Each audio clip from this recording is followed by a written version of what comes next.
The crack of dawn had barely broken over Shadowridge Valley, when the silence was shattered by galloping hooves. Dust clouds billowed beneath the thundering feet of 6 riders as they disappeared into the horizon, a magnificent Palomino stallion. In tow, from the window of her weathered cedar farmhouse, Clara Whitfield watched with a stillness that belied the storm brewing within. Her weathered hands, lined with decades of hard work, gripped the windowsill as her grey eyes tracked the shrinking silhouettes. Before we jump back in, tell us where you're tuning in from, and if this story touches you, make sure you're subscribed, because tomorrow I've saved something extra special for you. "You've made a mistake, gentlemen," she whispered, her voice carrying the roughness of someone who hadn't spoken in days. "The biggest mistake of your miserable lives."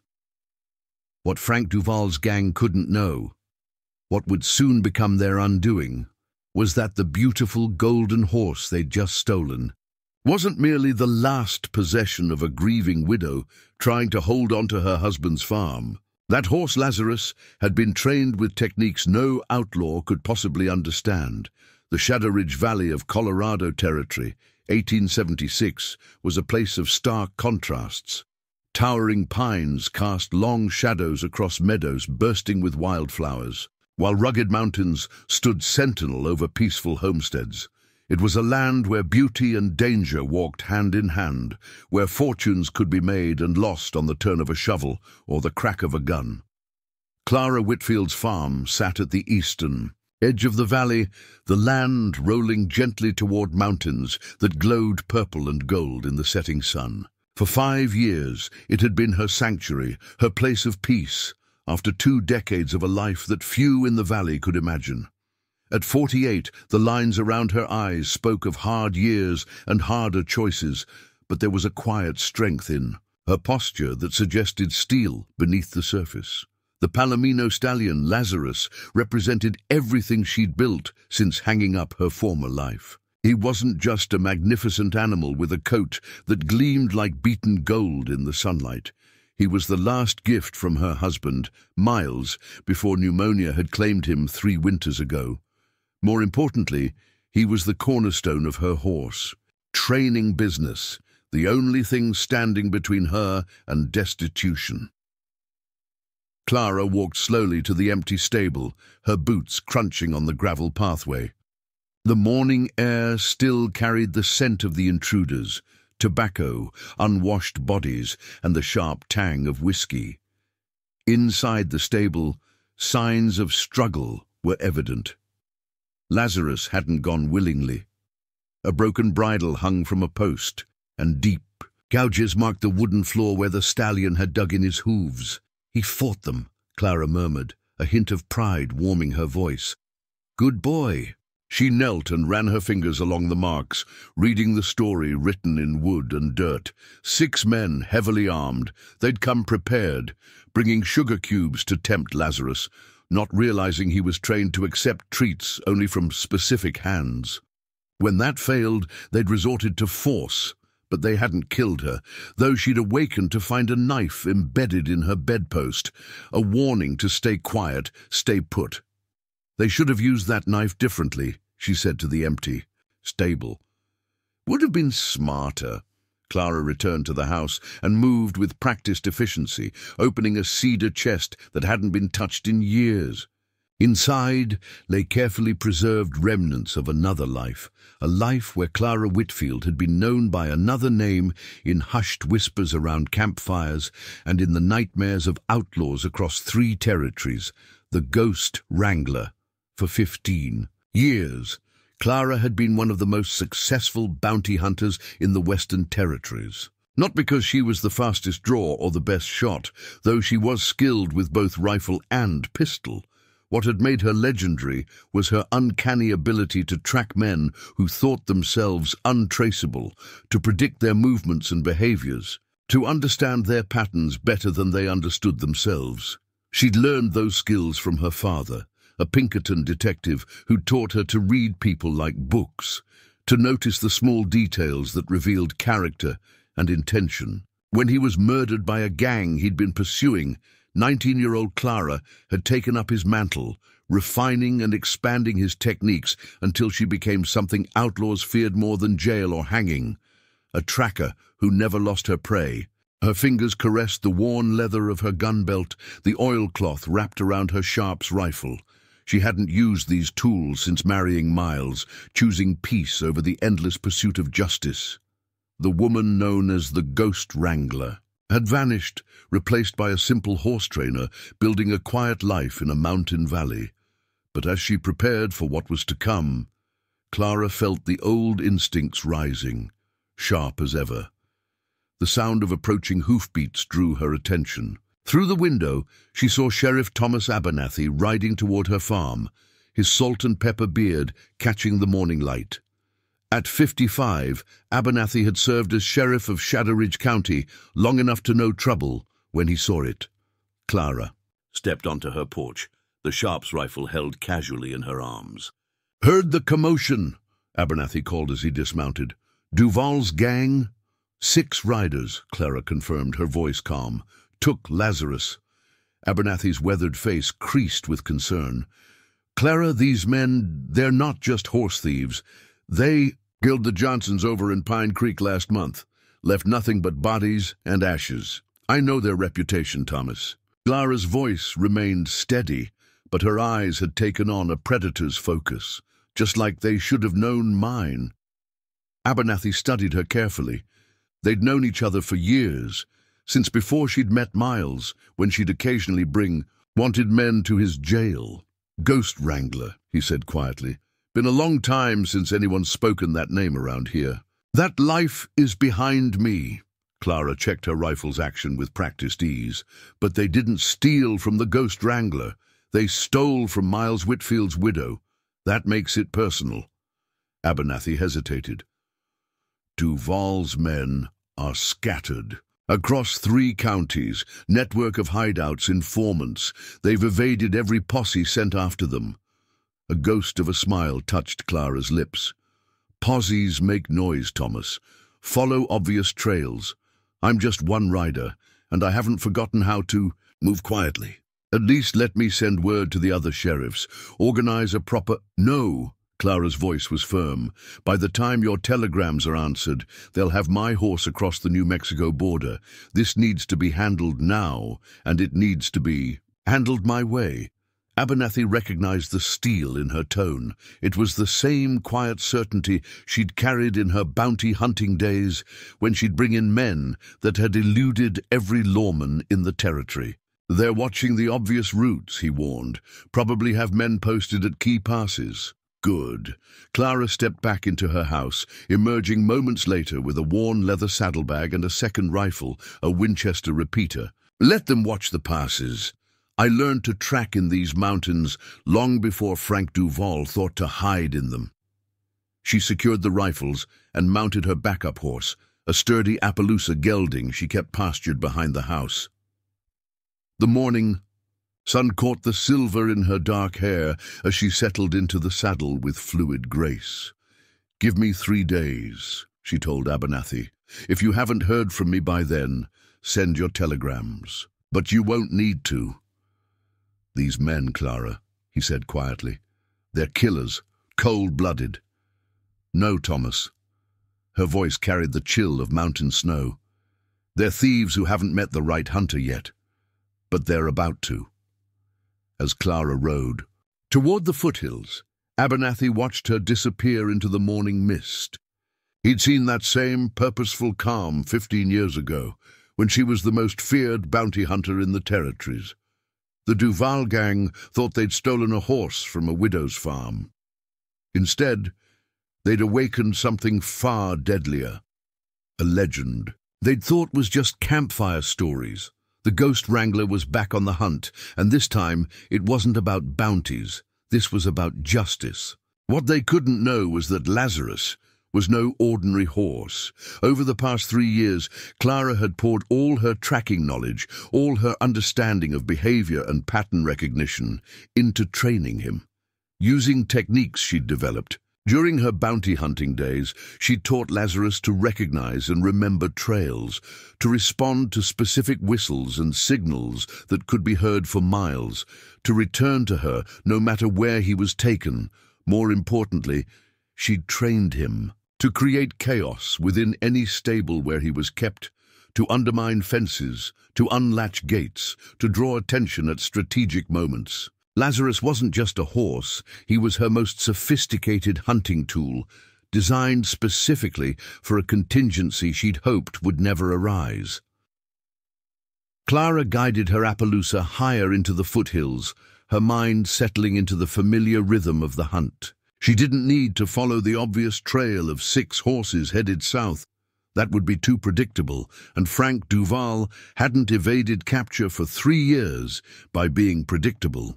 Instead, she focused on the surrounding wildlife.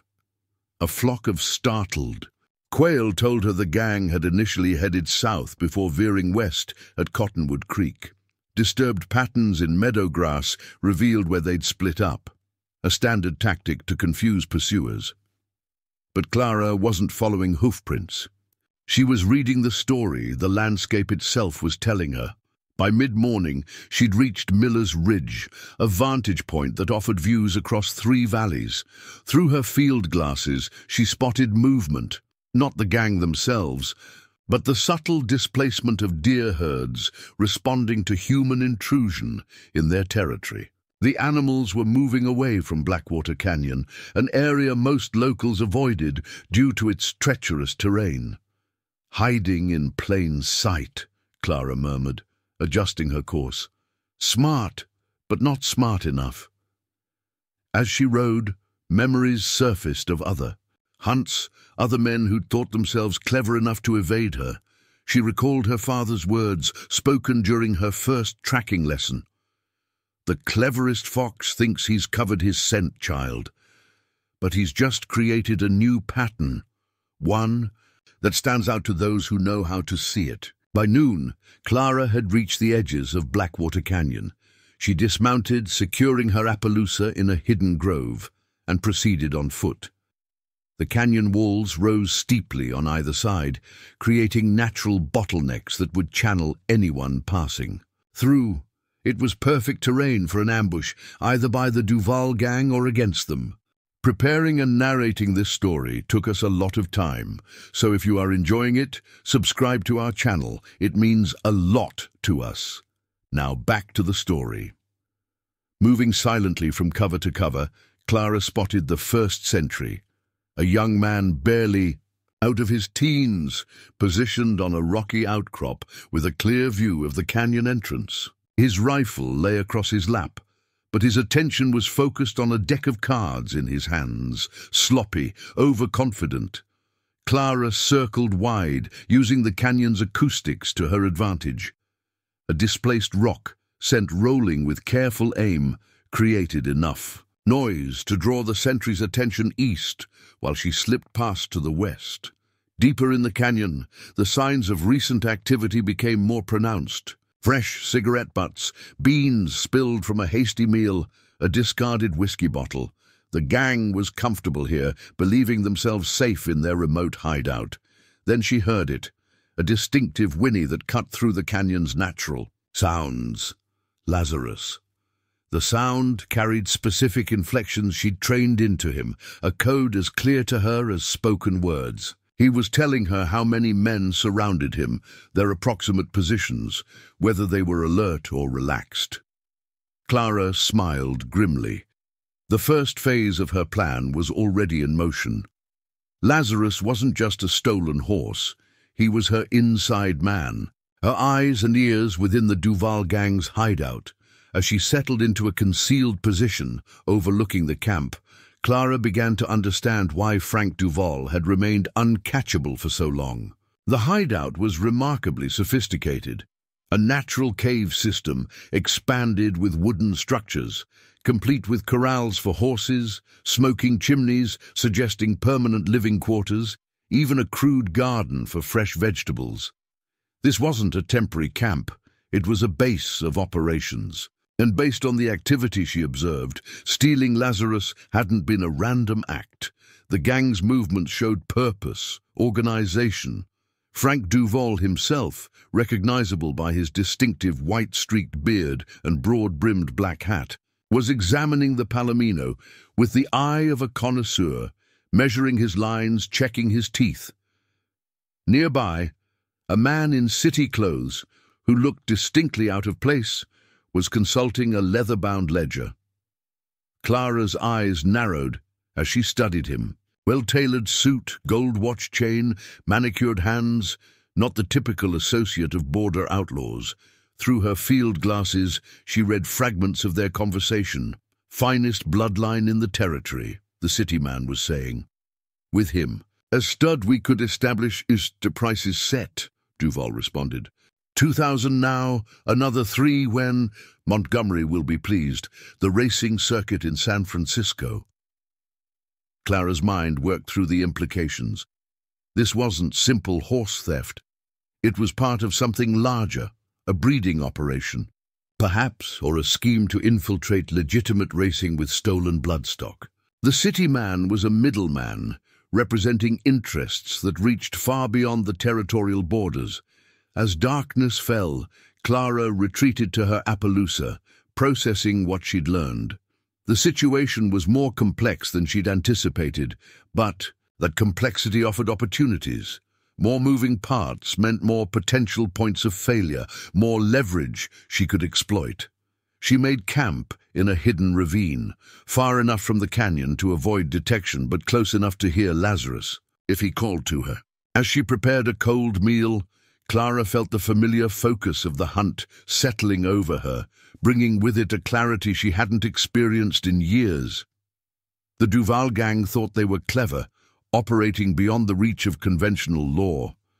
They thought a stolen horse was just another asset, another piece of property to be exploited for profit. They couldn't know that this particular horse was a key that would unlock their entire operation, exposing not just them, but whatever larger enterprise they served. Clara checked her weapons methodically, each motion automatic after countless repetitions.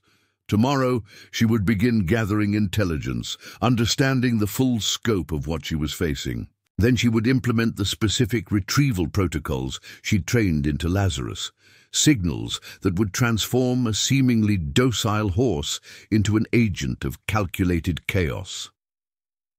The night wind carried the distant sounds of the hideout. Men's laughter, the clink of bottles, a harmonica playing a melancholy tune. Soon enough, those sounds would change to shouts of alarm and confusion. The ghost wrangler hadn't come merely to reclaim a stolen horse. She'd come to dismantle an entire criminal enterprise, piece by methodical piece.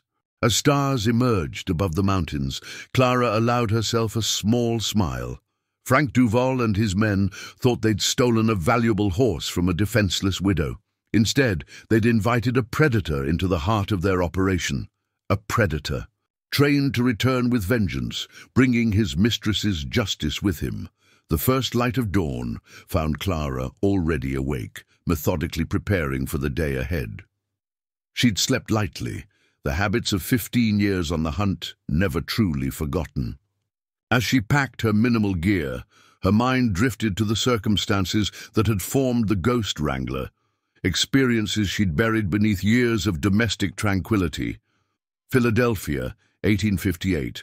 Clara had been just 19, the daughter of renowned Pinkerton detective James Hargrove. While other girls attended finishing school, Clara had learned to read tracks, analyze behavioral patterns, and handle firearms with deadly precision. Her father believed that understanding the criminal mind was as important as physical skills, a philosophy that made him both exceptional at his job and dangerous to the organized crime syndicates spreading westward. "Remember, Clara," he'd told her countless times, "a bullet stops one man. Knowledge stops an army." When James was murdered by the Callahan brothers, a gang he'd been tracking for months, young Clara had inherited not only his techniques, but his unfinished mission. The official investigation stalled quickly. The Callahans had friends in high places. but Clara pursued them with a single-minded focus that bordered on obsession. She tracked them across 4 states, studying their patterns, predicting their movements. Rather than confronting them directly, she manipulated circumstances from the shadows, leaving false clues that turned the gang against each other, arranging for their stolen goods to be discovered, gradually dismantling their operation piece by piece. When she finally confronted Patrick Callahan, the last brother standing, he'd looked at her with genuine fear. "You're a ghost," he'd whispered before the territorial marshal led him away, appearing from nowhere, vanishing into nothing. The name stuck. The Ghost Wrangler, a bounty hunter who didn't just capture outlaws but broke their spirits first, who understood their minds better than they did themselves. Clara shook off the memories as she made her way back to her observation point above the Duval hideout. The camp was stirring to life, men emerging from tents and lean-tos, a cook tending a breakfast fire. Her attention focused on the corral where Lazarus stood apart from the other horses, his golden coat gleaming in the morning light. Even from this distance, she could read his posture. The slight angle of his ears, the way he held his head. To most, he would appear merely restless in new surroundings. To Clara, he was communicating complex information. The stallion had already identified weaknesses in the corral's construction, had noted which men approached him with fear and which with confidence. A new figure emerged from the largest tent. A woman in her 30s with striking red hair and the confident bearing of someone accustomed to authority. The men deferred to her immediately, their body language showing a respect tinged with fear. This was unexpected. Nothing in Sheriff Abernathy's intelligence had mentioned a woman among Duval's gang. Clara watched intently as the woman approached. Lazarus. Unlike the others, she handled him with knowledge and respect, checking his legs with professional expertise, examining the distinctive white blaze on his forehead. This was someone who understood horses. Not just their value, but their nature. Well, Clara murmured, "Who might you be?" The interaction between the red-haired woman and Frank Duval provided more clues. There was tension there, disagreement. The woman gestured emphatically toward Lazarus, while Duval dismissed her concerns with a wave of his hand. Clara couldn't hear their words, but the meaning was clear. The woman recognized something unusual about Lazarus, something that worried her. Duval wasn't listening. Perfect.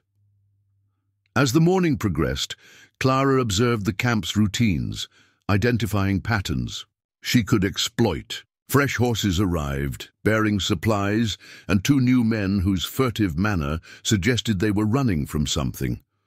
A wagon departed, laden with crates whose contents she could only guess at. This wasn't just a hideout. It was a way station, part of a larger network. Around midday, Clara retreated to relocate her position. Moving silently through the forested hillside, she nearly stumbled upon another observer.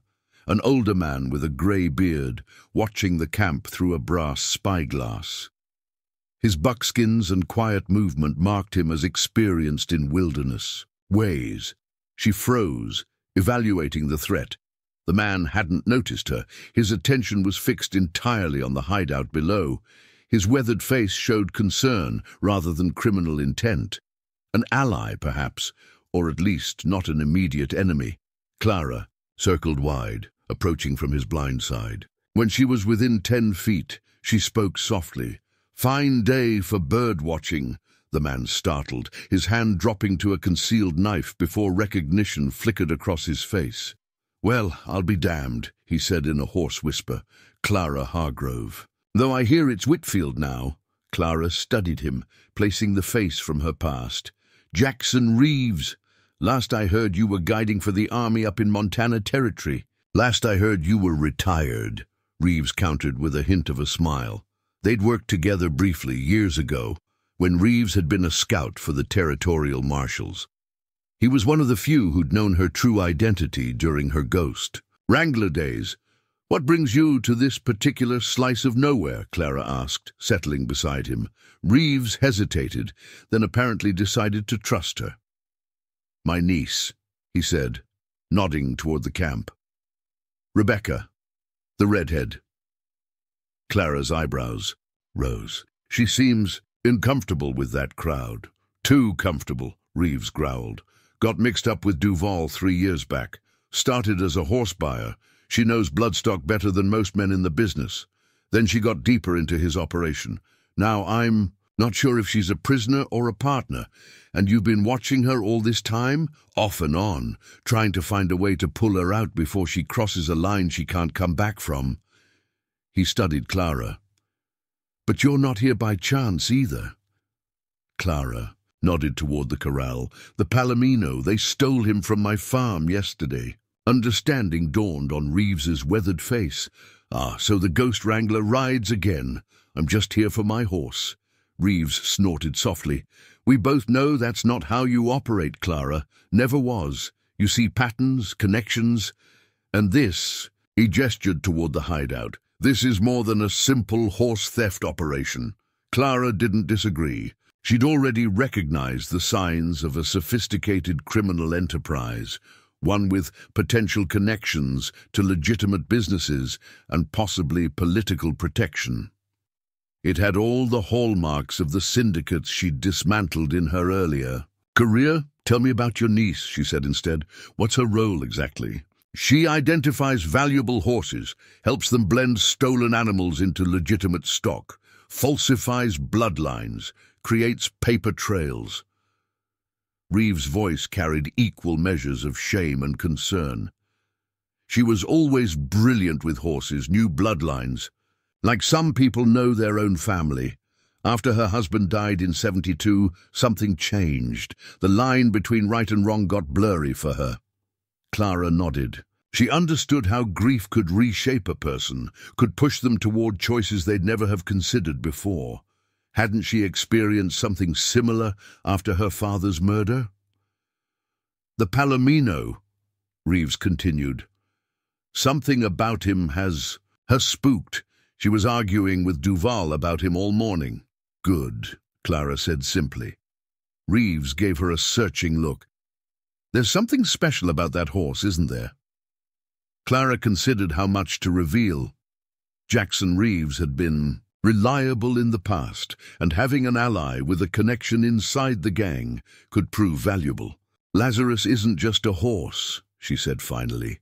"He's the culmination of everything I learned tracking men across the territories.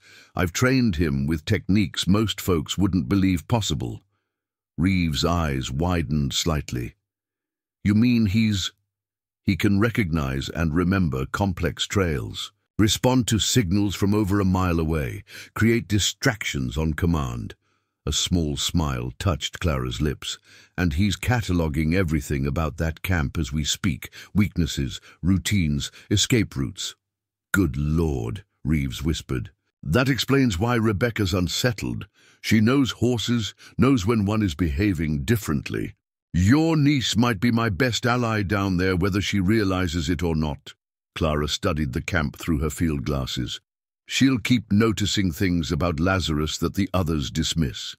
Keep Duval distracted, uncertain." As they watched, a new group arrived at the hideout. 3 men in expensive clothing, riding quality horses. Their manner marked them as different from the Outlaws, business associates rather than gang members. Clara focused her field glasses on their interaction with Duval and the city man she'd observed the previous evening. "The one in the black coat," Reeves offered.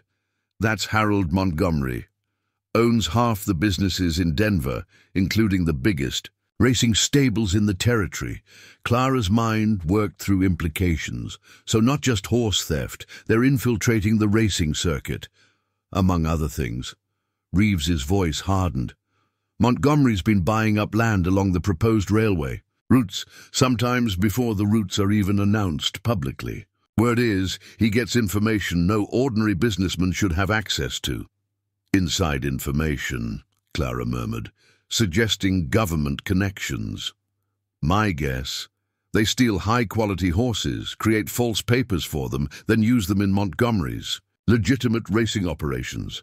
The winnings provide clean money, plus they can charge premium stud fees. Clara nodded slowly.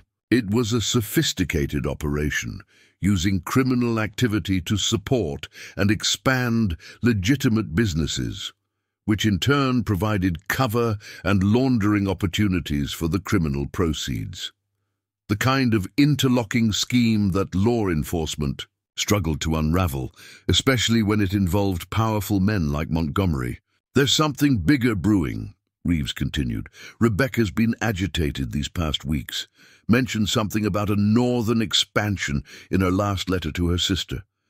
I think they're planning to move beyond horse theft, maybe into bigger territory."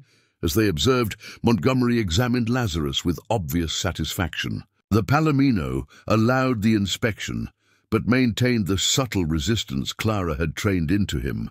Nothing obvious enough to raise alarm, just enough to establish that he wasn't fully broken. "Your horse is valuable to them," Reeves noted. "Montgomery breeds racers. A stallion with Lazarus's lines could be worth a small fortune." "He's worth more than money to me," Clara replied. "I know, just like Rebecca's worth more than my safety." Reeves hesitated. "I want to help you, Clara, not just for your horse, but because whatever they're planning, Rebecca's in too deep. This might be my last chance to pull her out." Clara considered the offer. Having someone who could get closer to the camp, perhaps even make contact with Rebecca, would expand her options considerably. But she'd worked alone for most of her career, trusting her own judgment above all others. "Tell me something first," she said. "Why haven't you gone to the law about all this?" Reeves's laugh held no humor. "You think I haven't tried? Sheriff in Cedar Ridge took Montgomery's money to look the other way. The U.S. Marshal in Denver is too focused on the Ute situation to care about horse thieves. Besides," he looked away. "Briefly, I have no proof, just an old man's suspicions about his niece's associations." Clara nodded. She knew well how the law could fail when powerful interests were involved. It was why she'd operated outside official channels for so many years. "All right," she decided. "We work together, but we do this my way. Methodical, precise. The ghost." "Wrangler way," Reeves agreed with a hint of his old smile. As they formulated a plan, Clara kept one eye on Lazarus. The stallion was already implementing his training, testing the corral's gait with subtle movements disguised as natural behaviors, cataloging the camp's routines. Tonight, when she gave the first signal, he would begin the next phase, creating small disruptions, building gradually toward chaos that only Clara could anticipate and exploit. By sunset, Clara and Reeves had established complementary observation posts overlooking the hideout. Clara would maintain her distance, coordinating the overall strategy, while Reeves would risk closer approaches, attempting to make contact with Rebecca if the opportunity arose. As darkness settled over the canyon, Clara prepared to send her first signal to Lazarus, a distinctive owl call that would carry across the night air. The sequence would instruct him to begin testing his handlers, identifying which men could be most easily manipulated through fear or frustration. But before she could sound the call, new activity in the camp caught her attention. A rider arrived at full gallop, his horse lathered and heaving. The man went directly to Duval, delivering a message that caused immediate alarm. Within minutes, the camp was in motion. Men gathering weapons, securing crates, preparing for rapid departure.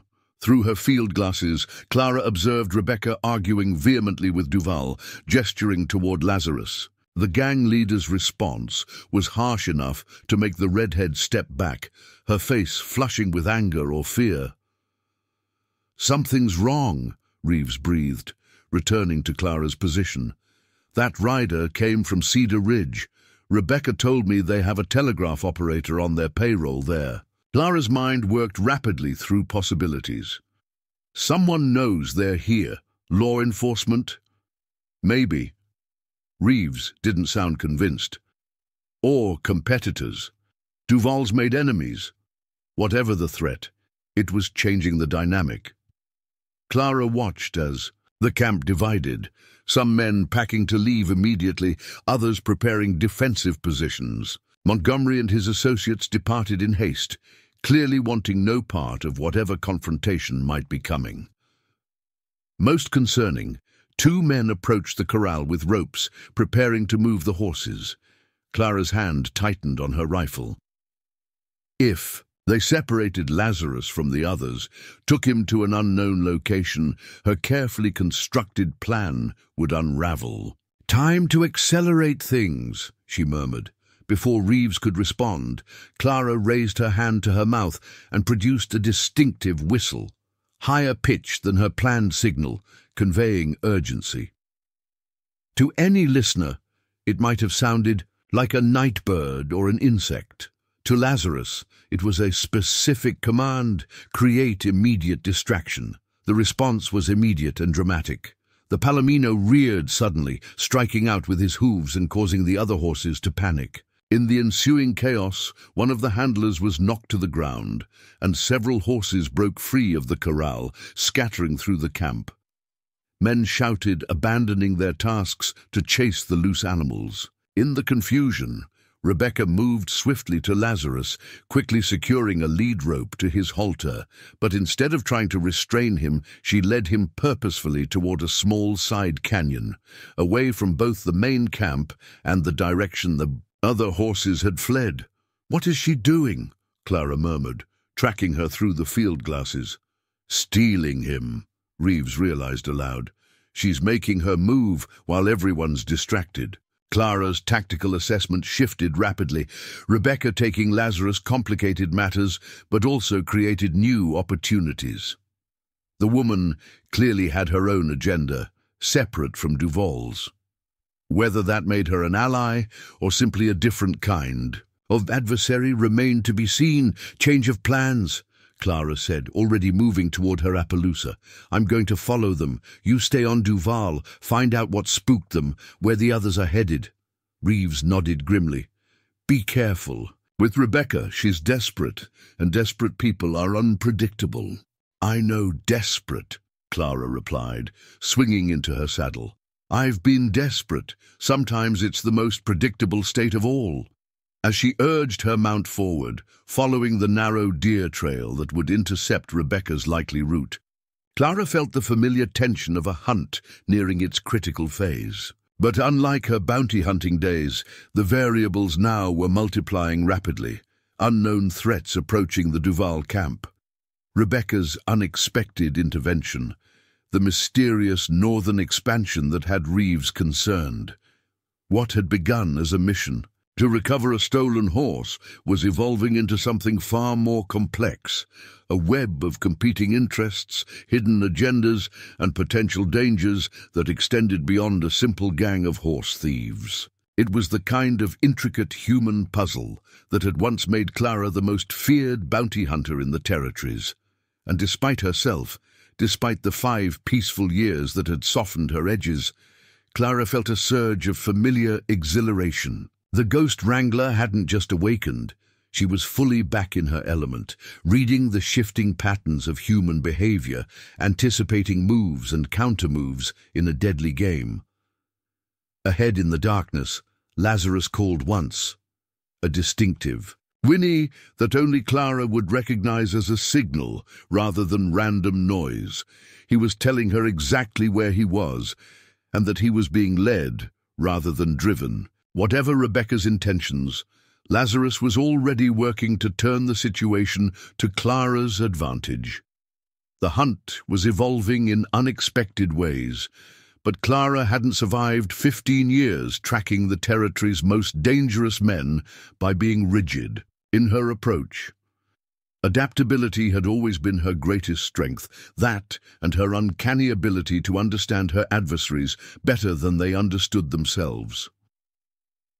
As she guided her Appaloosa through the moonlit forest, Clara allowed herself a small, grim smile. Frank Duval and his associates had unleashed forces they couldn't possibly comprehend. not just a widow seeking her stolen horse, but a legend returning to reclaim her full power, and a horse trained to be an agent of calculated vengeance. This night was young, and the real hunt was just beginning. The narrow canyon twisted through juniper and sage, moonlight painting the landscape in silver and shadow. Clara guided her Appaloosa with minimal direction, letting the horse pick its way through the rocky terrain while she focused on tracking Rebecca and Lazarus ahead. Every few minutes, Lazarus would signal with a carefully modulated whinny, not loud enough to echo through the canyons, but distinctive enough for Clara's trained ear to follow. She kept her distance deliberately. If Rebecca had broken from Duval's gang, forcing a confrontation too quickly might drive her back into their clutches. Better to see where she was headed, understand her motivations before revealing herself. The trail gradually descended toward a sheltered valley Clara recognized from her hunting days. Cottonwood Creek ran through its center, providing water and dense foliage for cover. It was a natural way station, secluded, defensible, with multiple exit routes if trouble approached. The perfect spot for someone on the run to catch their breath and plan their next move. As Rebecca and Lazarus disappeared into the creekside trees, Clara dismounted and secured her Appaloosa in a hidden drawer. Moving silently through the underbrush, she worked her way closer to the small clearing where Rebecca had stopped. The redhead moved with practiced efficiency, removing Lazarus's saddle and checking him for injuries before seeing to her own mount. Her movements were precise but hurried, the actions of someone who expected pursuit. Clara settled into a concealed position with a clear view of the clearing. She'd wait, observe, let Rebecca's actions reveal her intentions before deciding how to proceed. It didn't take long. Once the horses were tended to, Rebecca produced a small leather pouch from her saddlebag and removed what appeared to be a notebook. Bound in oilcloth, she studied its contents by moonlight, occasionally glancing around the clearing with evident anxiety. "Come on, Nate," she muttered, checking her pocket watch. "Where are you?" Clara's interest sharpened. Rebecca was meeting someone, a prearranged rendezvous, not a panicked flight. This suggested forethought, planning. Perhaps Rebecca's theft of Lazarus wasn't as impulsive as it had appeared. Nearly 20 minutes passed before Clara detected movement at the clearing's edge. A tall man in a marshal's duster emerged from the shadows, leading a bay horse. Rebecca visibly relaxed at his appearance, though she maintained a wary distance until he spoke. "That horse?" His voice carried the distinctive accent of Texas Hill. "Country," Rebecca nodded. "Had to move fast. Duval got word about Clayton's raid hitting tonight, and I couldn't risk this one being scattered with the others. Clayton's not hitting till tomorrow." The man, presumably Nate, moved closer, examining Lazarus with professional interest. "Someone fed Duval false information. Question is, who and why?" Clara processed this exchange rapidly. Clayton was likely U.S. Marshal James Clayton from the Denver office. If he was planning a raid on Duval's operation, that explained the panic in the camp. But someone had deliberately accelerated the timeline, forcing Duval's hand prematurely. "This doesn't feel right, Nate." Rebecca's voice carried genuine concern. "First the ledger goes missing, then someone spooks Duval with false information about a raid. Someone else is moving against him." "You think Montgomery got cold feet, decided to clean house?" Rebecca shook her head. "Montgomery doesn't get his hands dirty. Besides, he needs Duval for the northern expansion." That phrase again, northern expansion. Clara leaned forward slightly, straining to catch every word. "There's something else," Rebecca continued, approaching Lazarus. "This horse. I've been watching him for 2 days.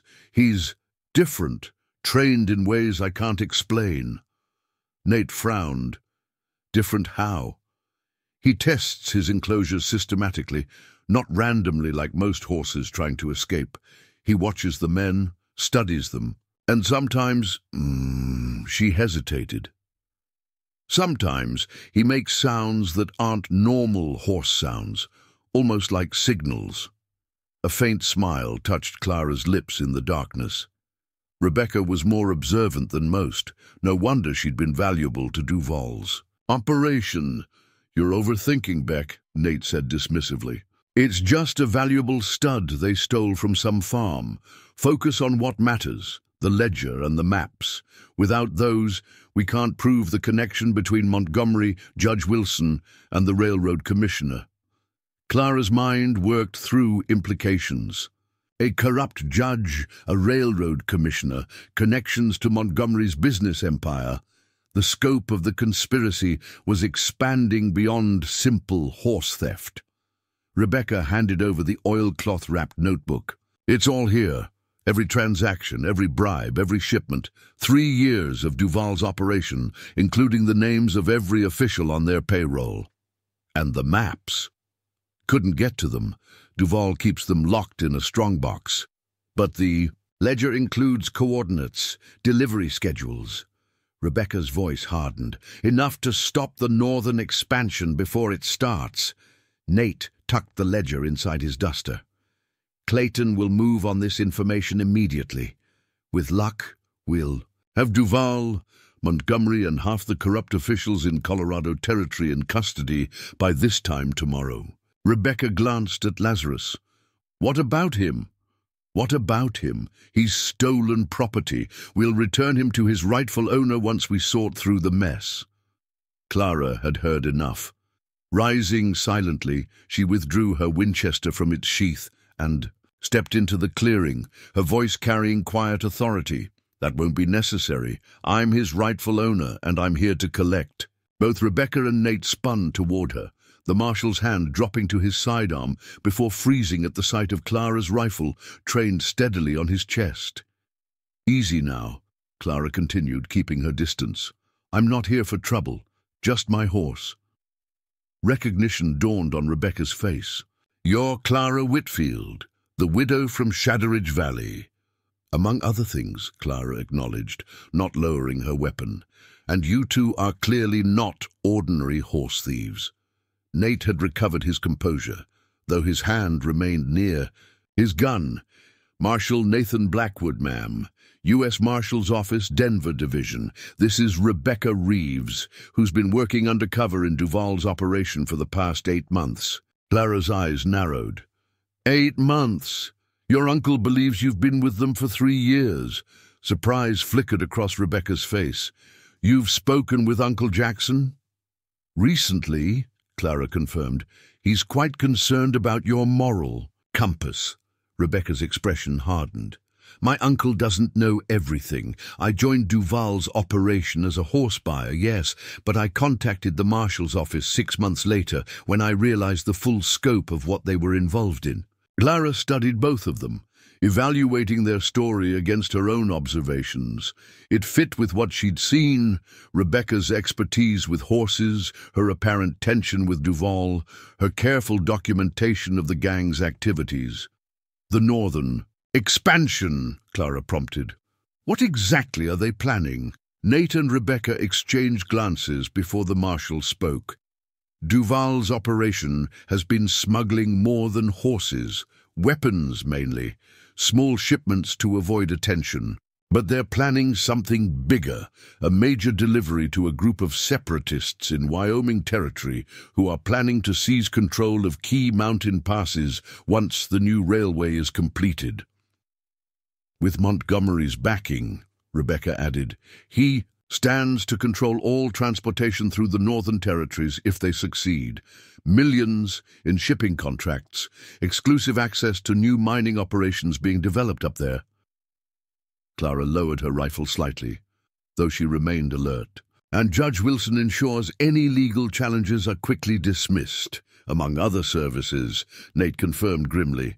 "He's been sentencing small-time criminals to work crews that mysteriously get diverted to Montgomery's private construction projects. Forced labor under the color of law." The picture was becoming clearer. A criminal enterprise masquerading as legitimate business, using the machinery of law and governance to advance private interests at the expense of territorial development. It was the kind of corruption Clara had encountered before during her Ghost Wrangler days, but on a much larger scale. "Marshal Clayton is moving against them tomorrow," Nate continued. "But someone spooked Duval with false information and accelerated our timeline. Now they're scattered, which makes our job harder." Clara considered their situation, with Duval's gang dispersing, key evidence being moved or destroyed. The carefully planned law enforcement operation was in jeopardy. And yet, this disruption created opportunities, confused communications, broken routines, hasty decisions that might expose vulnerabilities. "That someone was me," she admitted, lowering her rifle completely. "Or rather, my horse." Rebecca blinked, in confusion. "Your horse? Lazarus isn't just a valuable stallion," Clara explained. "He's been trained with specific techniques to disrupt criminal operations like Duval's. When your men stole him from my farm, they inadvertently introduced an agent of chaos into their carefully structured world." Understanding dawned on Rebecca's face. "That's why he's been behaving so oddly, testing the corral, watching the men, making those strange sounds." Clara nodded. "He's cataloguing weaknesses, establishing patterns, and communicating what he observes. I've spent 3 years training him to serve as an extension of the tracking techniques I developed in my previous career." "Previous career?" Nate asked. "Clara. Whitfield was known by another name before she retired," Rebecca said quietly, studying Clara with new respect. "The Ghost Wrangler. I heard stories about her when I first came west, a bounty hunter who could track men across territories, who broke criminal operations from within by turning their own patterns against them." Nate's eyes widened slightly. "I thought that was just a campfire tale. Most legends have a kernel of truth," Clara replied evenly. "In this case, the kernel is standing before you, looking to recover her stolen property and perhaps help you salvage your operation against Duval and Montgomery." A ghost of a smile touched Nate's face. "Are you proposing a partnership, Mrs. Whitfield?" "I'm acknowledging aligned interests," Clara corrected. "You want to bring down a criminal conspiracy. I want justice for the theft of my horse and the threat to my community. Duval's men left a knife in my bedpost, a clear message that they could return any time. I take such messages personally." Rebecca approached Lazarus, running a practiced hand along his neck. "He's remarkable. I've never seen a horse trained to this level of sophistication. He's the culmination of techniques I developed tracking men who didn't want to be found," Clara explained. "Understanding behavioral patterns, creating and exploiting predictable responses to stimuli, establishing communication systems that appear natural to outside observers. And now Duval has scattered his operation, moving key personnel and evidence to secondary locations," Nate mused. "Makes our job significantly harder." "Perhaps," Clara acknowledged, "but it also creates opportunities. They're operating outside their established routines now, making hasty decisions, communicating through improvised channels. In my experience, that's when criminals make their most revealing mistakes." Rebecca turned from Lazarus. "What are you suggesting?" "A coordinated approach," Clara said, her mind already formulating strategies. "Marshal Blackwood continues working through official channels, coordinating with Clayton to adapt the raid to these new circumstances. Rebecca helps me track key members of Duval's organization to their secondary locations, using her inside knowledge combined with my tracking skills. And Lazarus—" She approached her stallion, who nickered softly in recognition. With gentle movements she checked him for injuries, communicating through touch in ways only the two of them understood. "Lazarus will help us predict their movements, identify their vulnerabilities, and ultimately bring the entire operation crashing down around them." Nate considered her proposal, clearly weighing the irregular nature of involving a civilian against the potential benefits of her specialized skills. "Clayton won't like operating outside proper channels," he said finally. "But given the circumstances, I believe he'll recognize the necessity, especially if your methods prove as effective as the stories suggest." "I don't deal in stories, Marshal Blackwood," Clara replied. "Only results." Rebecca retrieved a folded map from her saddlebag, spreading it on a fallen log. "Duval has 3 fallback locations he uses when heat gets too intense. Based on the directions men were heading when I left, I'd guess they're dispersing to all. 3, dividing evidence and personnel to minimize losses if any single location is compromised." Clara studied the map intently, noting the locations Rebecca indicated: an abandoned mining camp in the high country, a remote ranch near the territorial border, and a warehouse in the freight district of Denver itself. "The mining camp will have the weapons," Rebecca continued. "The ranch holds the horses and serves as a way station for moving them across territory lines. The warehouse is where they falsify documentation, create legitimate-appearing paperwork for stolen animals and shipments." "And Montgomery?" Clara asked. "Where does he go when trouble surfaces?" "He retreats to his estate outside Denver," Nate replied. "Heavily guarded, virtually untouchable, without specific evidence linking him directly to criminal activity." "Which is what the ledger provides," Rebecca added, patting the oilcloth package Nate had secured inside his coat. Clara's mind worked through the tactical challenges. With Duval's operation dispersed across 4 locations, a conventional law enforcement approach would struggle to capture key personnel and evidence simultaneously. By the time marshals secured one location, word would spread, allowing the others to destroy evidence or escape. "We need to move quickly but precisely," she said. "Marshal Blackwood, take the ledger to Clayton. Have him prepare for coordinated raids. But delay execution until we've had time to infiltrate and understand their current disposition." "How much time?" Nate asked. 24 hours, Clara decided. "Rebecca and I will follow the group headed to the mining camp. That's where the greatest danger lies. If they're supplying weapons to separatists, we need to identify their inventory, delivery schedules, and contacts."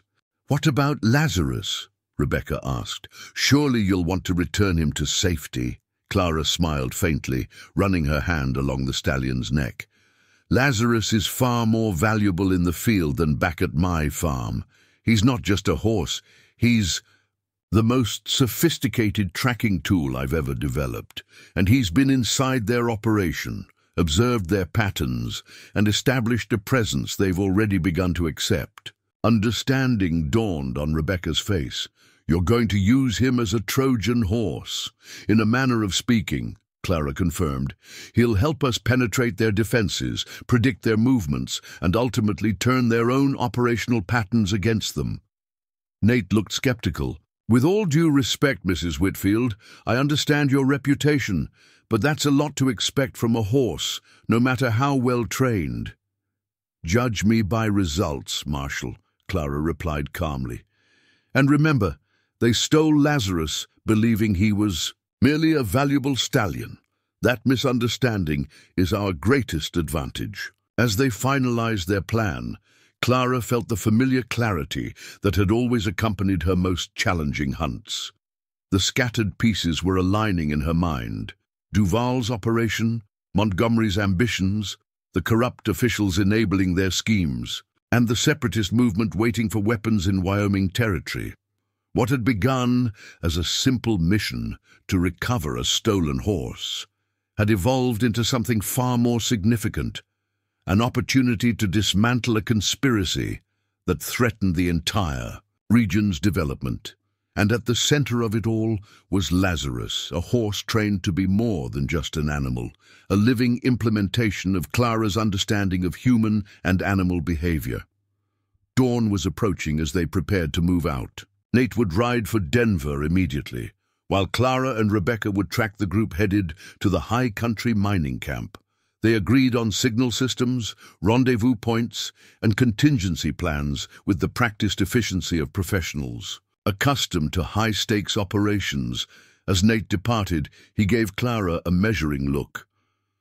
The stories about the Ghost Wrangler. They say you never failed to bring in your target. Stories exaggerate, Clara replied.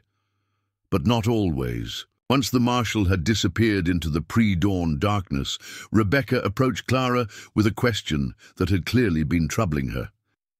"My uncle," she said hesitantly. "How much does he know about my situation?" "He believes you've been corrupted by Duval," Clara answered honestly, "that you started as a legitimate horse buyer and drifted into criminal activity. He's been watching you for months, trying to find a way to pull you out before you crossed lines you couldn't uncross." Pain flickered across Rebecca's face. "I couldn't tell him about the undercover work. Too dangerous. For both of us." "You might consider changing that calculation," Clara suggested. "He has skills and knowledge that could prove valuable, and he cares for you deeply." Rebecca nodded slowly. "After this is over, if we succeed." "When we succeed," Clara corrected, checking her weapons one final time before mounting her Appaloosa. "Failure isn't an option I entertain." As they rode toward the high country, following tracks only Clara's experienced eyes could discern in the pre-dawn light, she found herself settling into the familiar rhythm of the hunt. The Ghost Wrangler hadn't just awakened. She was fully operational, all her skills and instincts engaged in a mission that would test the full range of her capabilities. Beside her, Lazarus moved with fluid grace, occasionally lifting his head to sample the wind, tracking scents and sounds that would guide them to their quarry. He wasn't merely a horse being returned to his owner. He was an active participant in the hunt, a partner trained to extend Clara's already formidable abilities.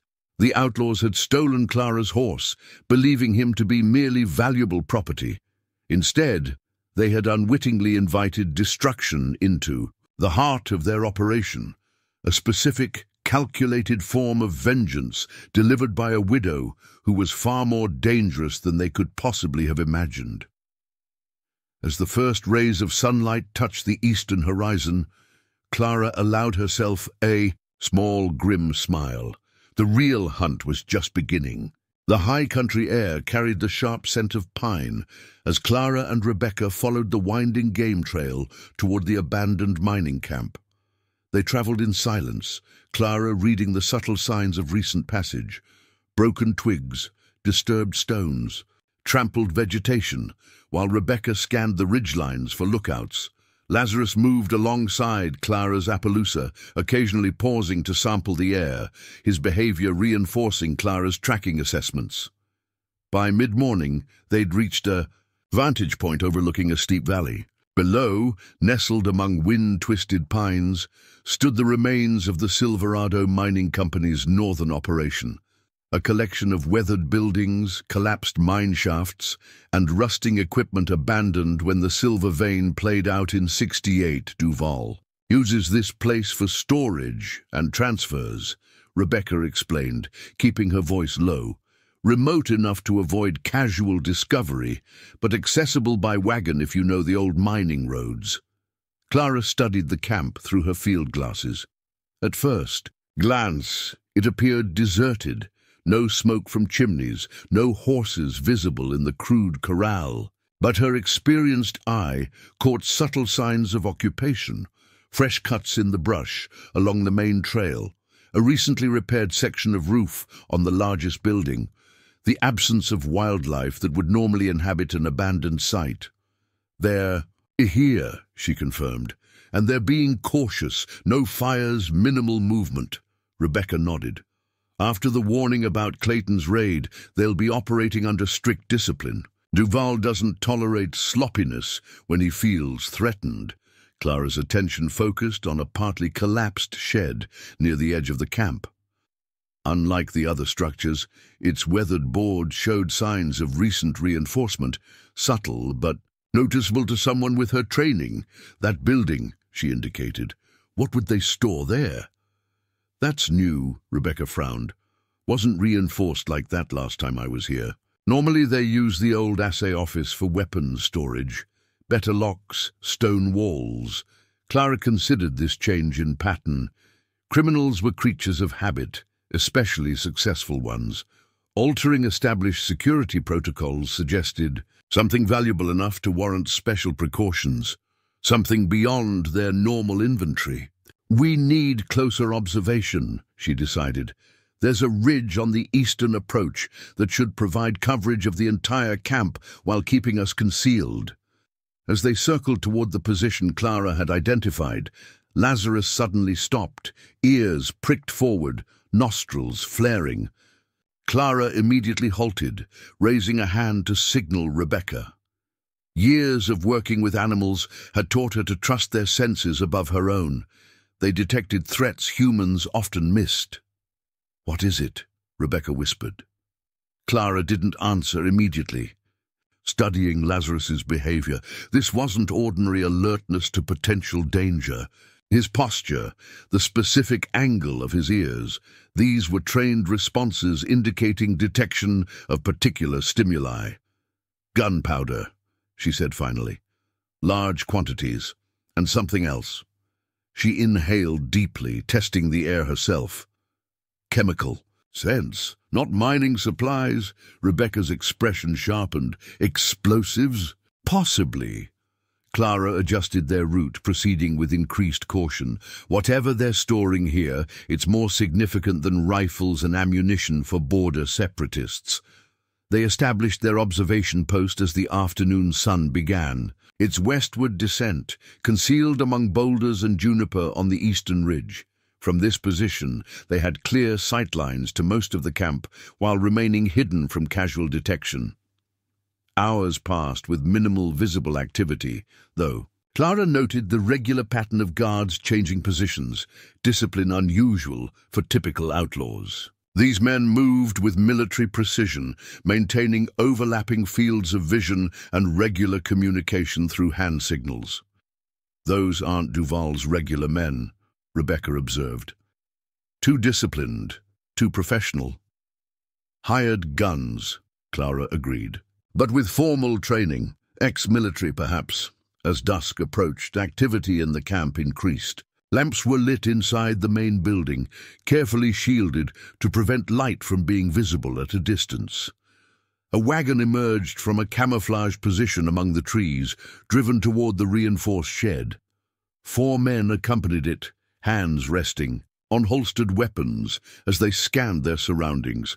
Through her field glasses, Clara observed them unloading numerous wooden crates, handling them with exaggerated care. Not weapons, then. Those would be moved efficiently, but not with such obvious caution. The men's behavior confirmed her earlier suspicion: explosives, and likely unstable ones requiring special handling. "This goes beyond arming separatists," she murmured. "They're preparing for something specific, something destructive." Rebecca had gone very still beside her. "The railway trestle," she whispered. "The new section crossing Thunder Canyon. What about it?" "It's scheduled to be inaugurated next week. Governor Williams will be there, along with the territorial commissioner and representatives from Eastern investment firms." Rebecca's voice tightened.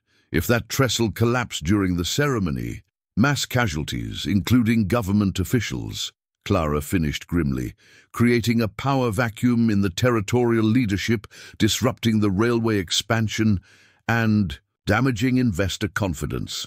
Exactly what Montgomery needs if he's planning to consolidate control over northern transportation routes," Rebecca confirmed. "He'd be positioned to offer his private railway as the only viable alternative, with his own people installed in key positions during the chaos." The scale of the conspiracy was expanding dramatically, from horse theft and weapons smuggling to a planned terrorist attack against territorial leadership. Clara's mind worked through implications, calculating timelines and resources. If they were right, they had less than a week to prevent a massacre engineered to reshape the territory's future. Movement near the main building caught her attention. A man emerged, tall, distinguished, with silver temples visible even in the fading light. She recognized Harold Montgomery from Reeves's description, his presence here confirming the operation's importance. Montgomery himself, Rebecca breathed. He never comes to operational sites, too careful about maintaining distance from the dirty work. Times of crisis require personal supervision, Clara replied. He's ensuring his plan proceeds despite the disruption to Duval's regular operation. A second figure joined Montgomery. Frank, Duval, recognizable by his distinctive beard and the pronounced limp Rebecca had described. The two men conferred briefly before being joined by a third individual whose bearing and attire marked him as different from both the gang leader and the businessman. Through her field glasses, Clara studied this newcomer intently. He wore the formal uniform of a military officer, though without insignia or identifying marks. His posture, gestures, and the deference shown by the guards all suggested a position of authority based on expertise rather than mere rank. Military advisor, Clara assessed, likely providing technical guidance on the explosives and tactical planning. Rebecca's expression darkened. That explains the disciplined guards. They're not just hired guns, they're mercenaries with military training, probably recruited through whatever connections this officer maintains. As night settled over the mining camp, Clara and Rebecca withdrew to a more secure position to discuss what they'd observed. The conspiracy had expanded beyond anything they'd initially suspected, not just criminal enterprise intersecting with legitimate business, but a coordinated attack designed to fundamentally alter the territory's power structure. "We need to get this information to Marshal Clayton immediately," Rebecca urged. "This is beyond what we can handle alone." Clara considered their options carefully. A direct raid would be dangerous. Those explosives make the situation volatile, literally and figuratively. If Montgomery's mercenaries feel cornered, they might detonate their charges prematurely or use them as leverage. "So, what do you suggest?" "A more subtle approach," Clara outlined her thinking. "They're operating on an accelerated timeline, which means increased pressure, disrupted routines, and greater potential for mistakes. We exploit those mistakes, gather specific intelligence about their plan, then coordinate with Clayton for precise intervention that minimizes risk of catastrophic detonation." Rebecca appeared skeptical. "And how exactly do we gather this intelligence? We can't exactly walk into their camp and ask for details." A faint smile touched Clara's lips. "Not us, but Lazarus can." "The horse?" Rebecca's expression shifted from skepticism to curiosity. "How?" Clara turned to Lazarus, who had been grazing nearby while remaining alert to their conversation. With a series of subtle hand gestures and soft clicks, she communicated complex instructions that the stallion processed with evident intelligence. "I've trained him to infiltrate and observe," she explained. "During my bounty hunting days, I discovered that people pay little attention to animals, especially in established settings like farms or ranches.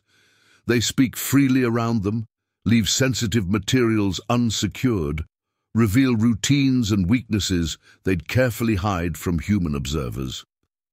Understanding dawned on Rebecca's face. "You've trained him to exploit that blindness." "Exactly. Lazarus can enter their camp as an escaped horse, establish himself as a non-threat through specific behaviors, then observe and even manipulate their environment in ways they won't recognize as deliberate. But how will he communicate what he learns?" "Through a system of signals we've developed over years," Clara replied. "Sounds, movements and behaviors that appear natural to observers, but convey specific information to me. Additionally, he's trained to create situations that expose key information, displacements that cause documents to be moved to accessible locations, distractions that reveal hidden resources or concealed intentions. Rebecca looked both impressed and dubious. That's beyond anything I've ever heard of in animal training, because it's not just animal training, Clara explained. It's an integrated approach that combines my understanding of human psychology, animal behavior, and environmental manipulation. Lazarus doesn't just follow commands. He's been conditioned to make independent assessments and adapt his responses to changing circumstances. As Clara prepared Lazarus for his mission, deliberately altering his appearance with mud and trail dust to suggest an escaped mount rather than a valuable stallion, she briefed Rebecca on their roles during this phase of the operation. Once Lazarus infiltrates the camp, we'll need to maintain constant observation, reading his signals and preparing to extract specific information he exposes. You know Duval's operation and Montgomery's methods. You'll recognize significant details I might miss. Rebecca nodded slowly, beginning to grasp the sophistication of Clara's approach. And if he's recognized, Duval saw him at the original camp. Part of Lazarus's training includes altering his presentation, his gait, posture, responsiveness. In the chaos of their hasty relocation, under different lighting and circumstances, he'll appear as just another horse, especially with these cosmetic alterations. As dawn approached, they finalized their strategy. Lazarus would approach the camp from the north, presenting as a stray horse attracted by the corralled mounts. Clara and Rebecca would maintain observation from multiple vantage points, reading his signals and preparing to extract crucial information about the planned attack. This approach requires patience, Clara cautioned. The results aren't immediate or dramatic, but they're far more comprehensive than what we could achieve through direct confrontation. Rebecca studied Clara with new respect. The stories about the Ghost Wrangler, they never mentioned this level of sophistication. They focused on your tracking skills, your marksmanship. Because those make for better stories around campfires, Clara replied with a hint of amusement. The truth is less theatrical, but ultimately more effective. I didn't build my reputation by confronting dangerous men directly. I built it by understanding them better than they understood themselves, by turning their own patterns and behaviors into tools for their undoing. As the first light of dawn illuminated the eastern horizon, Lazarus departed on his mission, moving with the natural wariness of a stray horse rather than the confident stride Rebecca had observed previously. The transformation was remarkable. Even knowing what to look for, Rebecca found it difficult to recognize him as the same stallion. "Will this really work?" she asked, as they settled into their observation post. "It already is," Clara replied, confidently. "Look at the guard on the western approach. He's spotted Lazarus, but isn't raising an alarm, just watching with mild interest, exactly as he would for any stray horse. The infiltration has begun." Over the next several hours, they observed Lazarus's methodical integration into the camp environment. He approached cautiously, allowed himself to be investigated by the corralled horses, and gradually worked his way closer to areas of human activity. At each stage, his behavior was perfectly calibrated, just nervous enough to appear natural, just calm enough to avoid being driven away. By mid-afternoon, he had achieved a remarkable position, accepted as part of the background environment, permitted to graze near the reinforced shed where the explosives were stored. The guards occasionally glanced his way, but showed no particular concern. He had become effectively invisible through his ordinariness. Through her field glasses, Clara observed and interpreted his signals, subtle ear movements, specific grazing patterns, momentary postures. Each communicated distinct information: number of guards, weapons observed, movement patterns, security protocols. "He's indicating 7 men inside the main building," she narrated for Rebecca's benefit. Regular patrol pattern around the reinforced. Shed rotation every 2 hours. The explosives are being prepared for transport, likely within the next 48 hours. Rebecca looked astonished. You can determine all that from watching a horse graze. From watching this horse graze, Clara corrected. Remember, this is the culmination of years of specialized training. As evening approached, Lazarus implemented the next phase of his mission, creating a controlled disruption designed to expose additional information. Startled by a deliberately dislodged stone, though appearing to react to a natural occurrence, he bolted toward the corral, causing the other horses to become agitated. The resulting commotion drew guards from their posts, momentarily disrupting their patrol pattern. In that brief window of opportunity, Clara observed Montgomery emerging from the main building with Frank Duval and the military advisor. A map spread between them as they continued. A discussion started indoors. Through her field glasses, she could make out sections of the railway line marked in red, with Thunder Canyon Trestle clearly emphasized. They're finalizing the attack plan, she murmured. Confirming positions, timing, escape routes.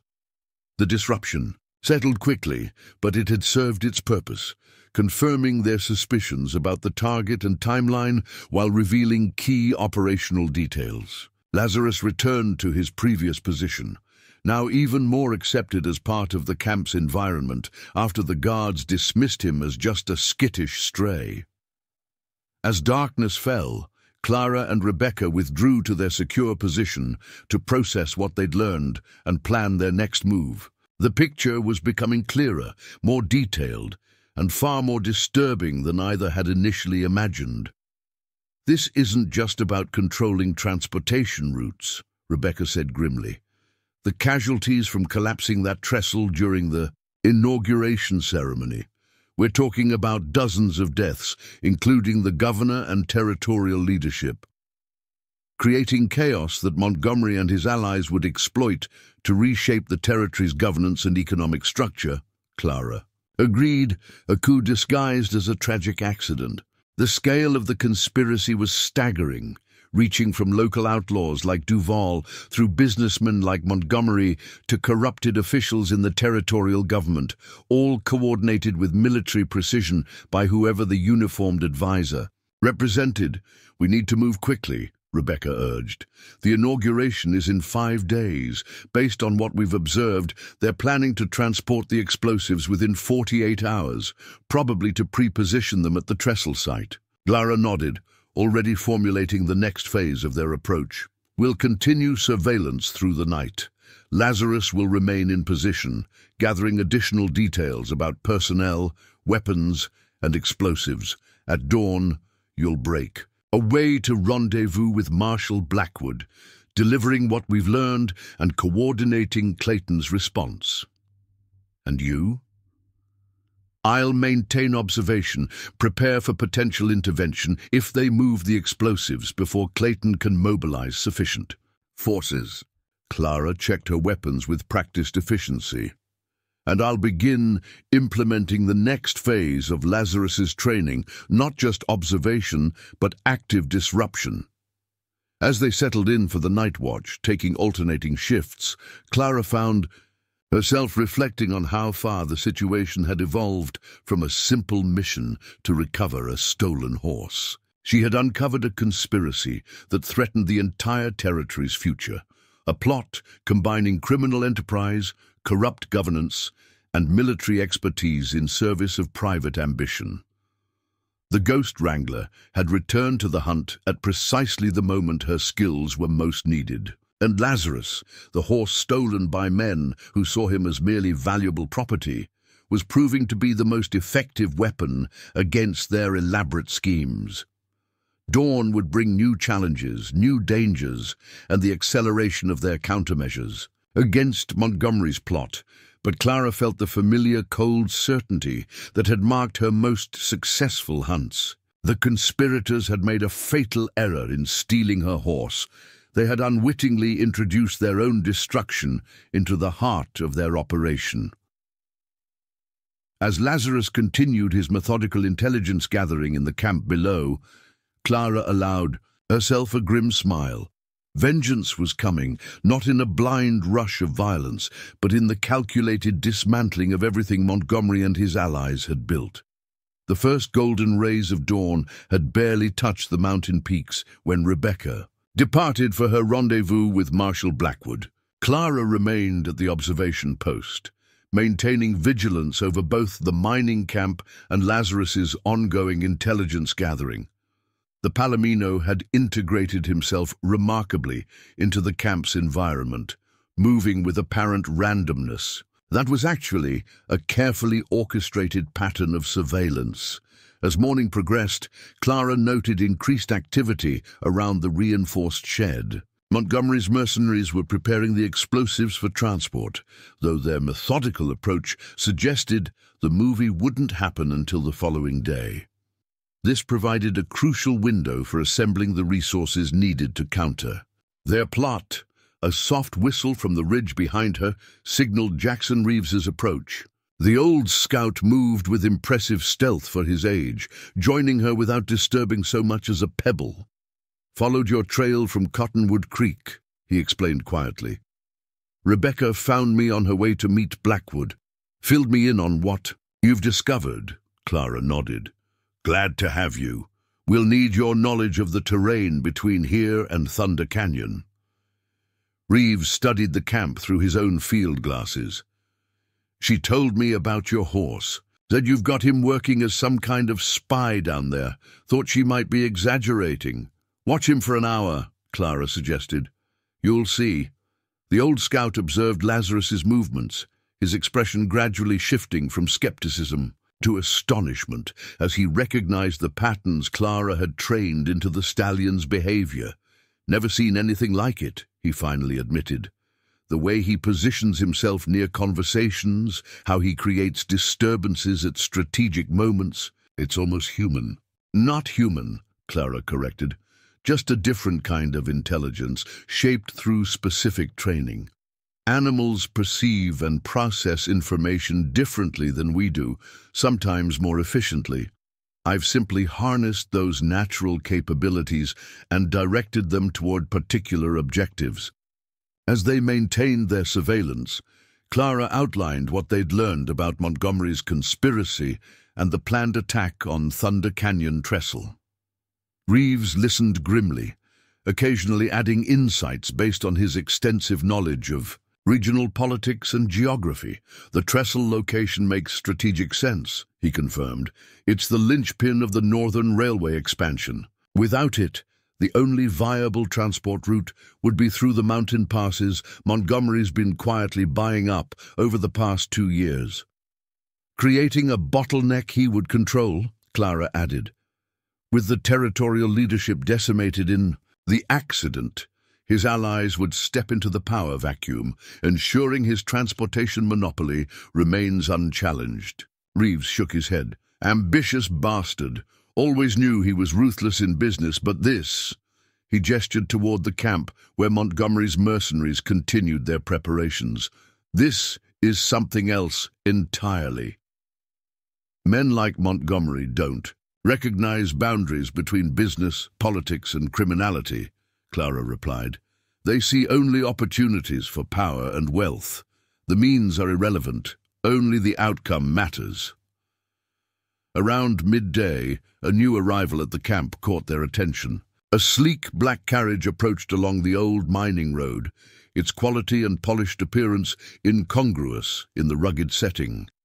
4 armed riders provided escort, their vigilant posture suggesting professional security rather than typical outlaws. The carriage stopped before the main building, and a distinguished older man emerged, his silver hair and formal attire marking him as a person of significant standing. "Judge Wilson," Reeves identified him immediately. "Chief Territorial Judge for the entire Northern District. What's he doing here?" Clara focused her field glasses on the judge as he was greeted by Montgomery and ushered inside. "Final coordination, most likely. Ensuring their legal vulnerabilities are minimized, preparing whatever official narratives they'll need after the attack." If Wilson's involved directly, this goes deeper than we thought, Reeves murmured. He controls judicial appointments throughout the Northern Territories. Any investigation would run through courts he influences. Clara's mind worked through implications. The conspiracy's reach extended further than they'd initially assessed, not just corrupting existing systems, but positioning itself to control the mechanisms of accountability that might expose their actions. We need more allies, she decided. People with specific capabilities who can operate outside official channels if necessary. I might know a few, Reeves offered. Good people who've seen enough of Montgomery's methods to help, even if it means bending some rules. Clara nodded. Make contact, quietly. We'll need diverse skills, communications, transportation, medical support, and people positioned in key locations between here and Thunder Canyon. As Reeves departed to begin assembling their expanded network, Clara continued monitoring the camp. Lazarus had positioned himself near the main building's rear window, where his acute hearing could capture conversations within. His specific ear movements and tail signals communicated fragments of dialogue, enough for Clara to piece together critical elements of Montgomery's timeline. By late afternoon, Rebecca returned, with Marshal Blackwood and troubling news. Clayton's been delayed, Blackwood reported grimly. Someone in his office leaked information about the investigation. He's dealing with political interference from territorial commissioners who've suddenly taken an interest in his operations. Montgomery's people, Rebecca added. They're activating their network, trying to hamstring the official law enforcement response. Clara had anticipated this possibility. Conspiracies of this magnitude inevitably included contingencies for dealing with threats. From within the system, Clayton will continue pushing through official channels, Blackwood continued, but he's authorized me to pursue alternative approaches, unofficially, of course. Meaning we're largely on our own, Clara assessed coolly. Not entirely. Blackwood opened his saddlebag, removing several folded documents. Clayton provided these: deputization papers for trusted civilians, authorization to requisition supplies from military outposts, and intelligence reports on Montgomery's known associates. Clara examined the papers. Useful, but our biggest challenge remains timing. Based on what Lazarus has observed, they're moving the explosives tomorrow. The attack is planned for the day after, a day before the official inauguration ceremony. To maximize confusion, Rebecca realized, the officials will already be gathered for preliminary inspections and rehearsals. With the trestle destroyed and leadership decimated, they could spread misinformation about who was responsible before any organized investigation could begin. As dusk approached, Jackson Reeves returned with the first additions to their expanding counter-network, a telegraph operator from Cedar Ridge who had grown suspicious of messages passing through his office, and a former Army demolitions expert who now worked the mining claims near Thunder Canyon. Clara briefed these new allies on the situation, assigning specific roles based on their skills and positioning. The telegraph operator, Matthew Sullivan, would monitor communications between Montgomery's associates, intercepting or delaying messages as needed. The demolitions expert, David Chen, would assess the explosives being prepared and develop countermeasures for safely neutralizing them. If direct intervention became necessary, I've contacted others, Reeves reported. A doctor in Silver Creek who treats miners off the books, a freighter who runs supplies along the northern route, and 3 former scouts from my army days who still patrol these mountains.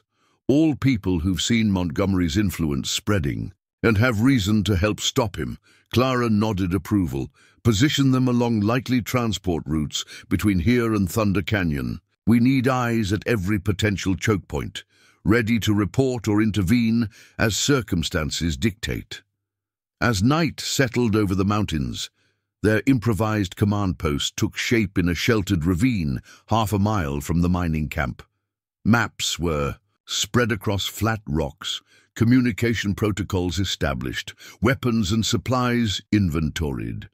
It wasn't the formal operation Marshal Clayton might have mounted, but it had advantages that official channels lacked: flexibility, local knowledge, and freedom from political interference. "What about Lazarus?" Rebecca asked as they finalized their preparations. "He can't stay in that camp indefinitely without raising suspicions." "He won't need to," Clara replied. "He's gathered the essential intelligence we needed. Tonight, he implements the next phase, targeted disruption, designed to delay their transport operation. Can he really do that without being detected?" Marshal Blackwood remained skeptical despite what he'd observed. "He already has," Clara replied with quiet confidence.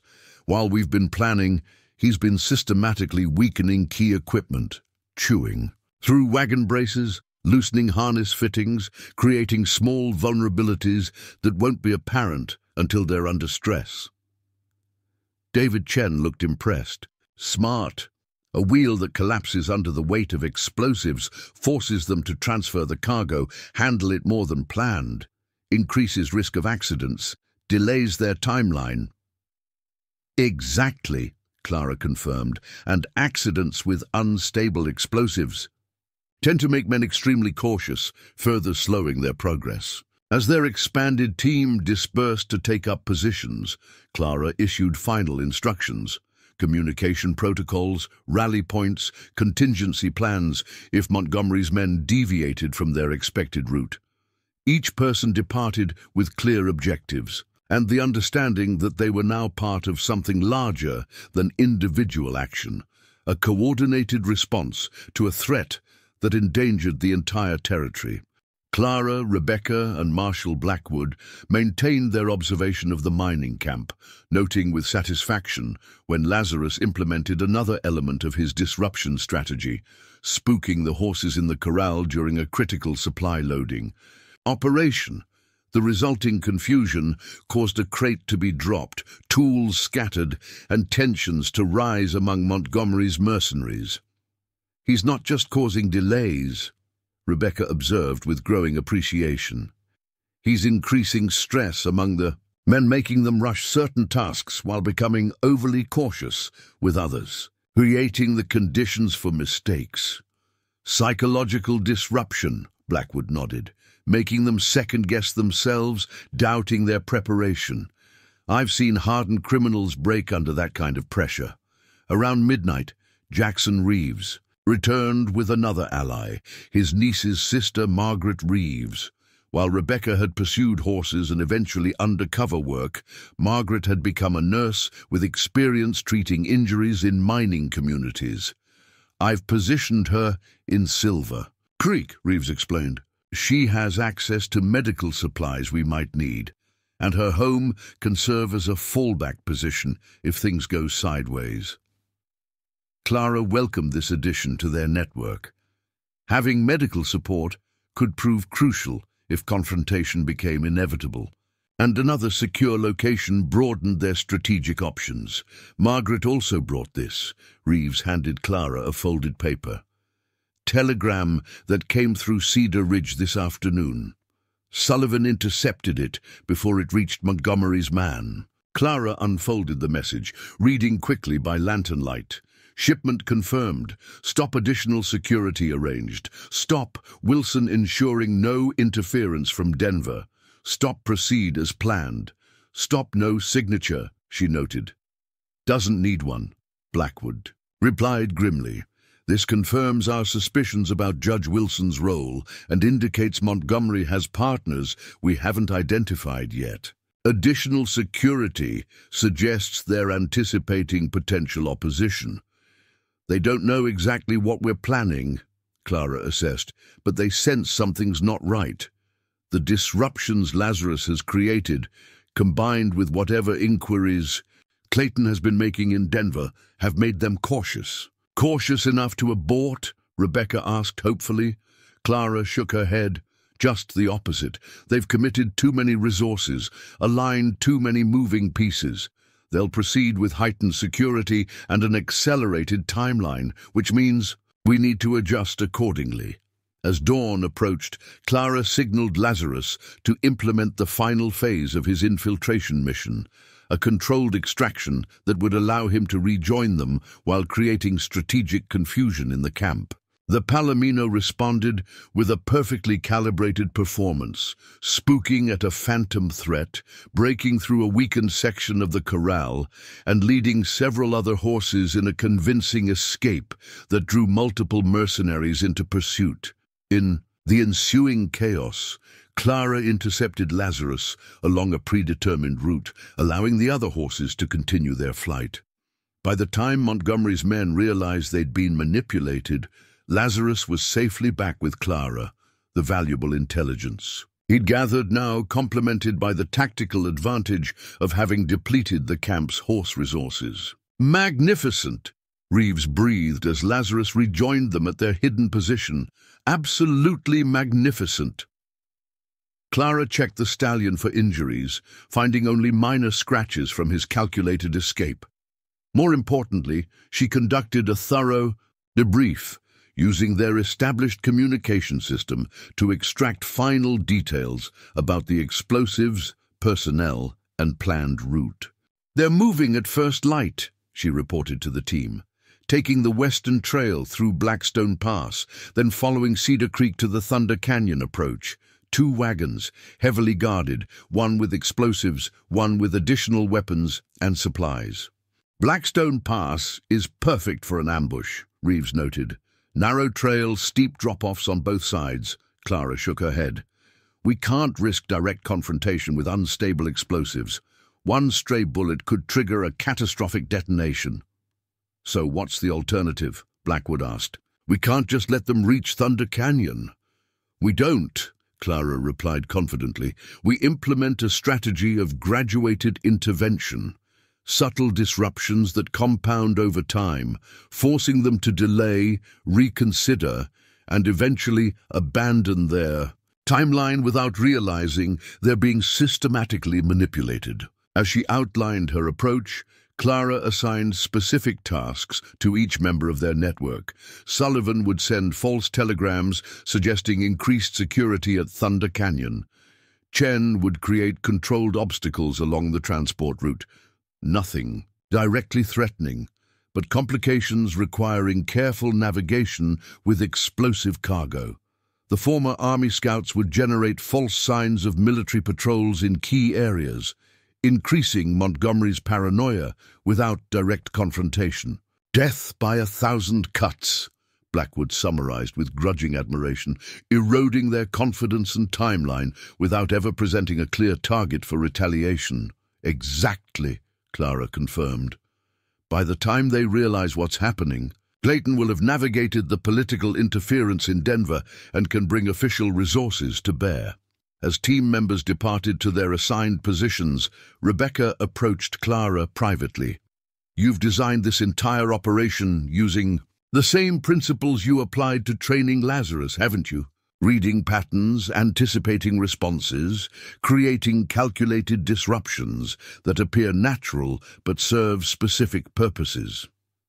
Clara smiled slightly. "The principles of behavior are universal, whether applied to horses, criminals, or conspirators. Understand the patterns, recognize the triggers, implement the proper stimuli, the results become predictable." Dawn broke over the mountains as Montgomery's operation began its next phase. From their observation point, Clara, Rebecca, and Blackwood watched the loading of explosives onto the reinforced wagon, a process handled with exaggerated care by men already showing signs of stress from the previous night's disruptions. "They're behind schedule," Blackwood noted with satisfaction, "and missing 4 horses from their planned escort." Clara nodded, watching as Lazarus moved restlessly beside her Appaloosa. The stallion's attention remained fixed on the camp, his trained mind continuing to process and analyze even after completing his infiltration mission. "He's still working," Rebecca observed with wonder, "still reading their patterns." "Always," Clara confirmed. "That's the difference between mere training and true partnership. He understands the mission beyond specific commands." As Montgomery's Caravan finally departed. Nearly 2 hours behind their planned schedule, Clara felt the familiar certainty of a hunt proceeding exactly as designed. Her expanded network was now positioned at strategic points along the route to Thunder Canyon, each person prepared to implement their specific function in the escalating disruption strategy. What had begun as a mission to recover a stolen horse had evolved into a sophisticated counter-conspiracy, a network of determined individuals working in concert to prevent catastrophe and bring justice to men who believed themselves beyond accountability. Clara mounted her Appaloosa, Lazarus moving alongside with renewed energy now that the active phase of operations was beginning. Behind them, Rebecca and Blackwood prepared to follow, their earlier skepticism replaced by confidence in Clara's methodical approach. "They stole more than a horse when they took Lazarus," Rebecca remarked as they set out. "They stole their own future." Clara nodded, her expression resolute as they rode toward the confrontations to come. The Ghost Wrangler hadn't just returned to reclaim stolen property. She had returned to demonstrate why stealing from a widow with a remarkable past and an extraordinary horse would prove to be Frank Duval and Harold Montgomery's final mistake. Blackstone. Pass cut through the mountains like a jagged wound, its narrow trail hugging sheer cliffs that dropped hundreds of feet to the canyon floor below. Ancient pines clung to the rocky slopes, providing scattered cover as Clara and her allies positioned themselves at strategic points overlooking the route Montgomery's explosives would travel. By mid-morning, Clara's counter-network was fully deployed. Jackson Reeves and 2 of his former Army scouts monitored the approach from concealed positions. David Chen had prepared subtle obstacles along the narrowest sections. Nothing obvious.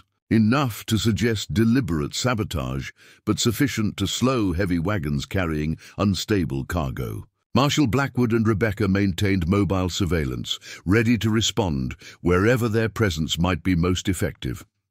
Clara herself, with Lazarus at her side, occupied the highest vantage point, a rocky outcrop that provided commanding views of both the pass itself and the winding trail beyond. From here, she could coordinate the entire operation, reading the developing situation and adjusting their strategy as circumstances evolved.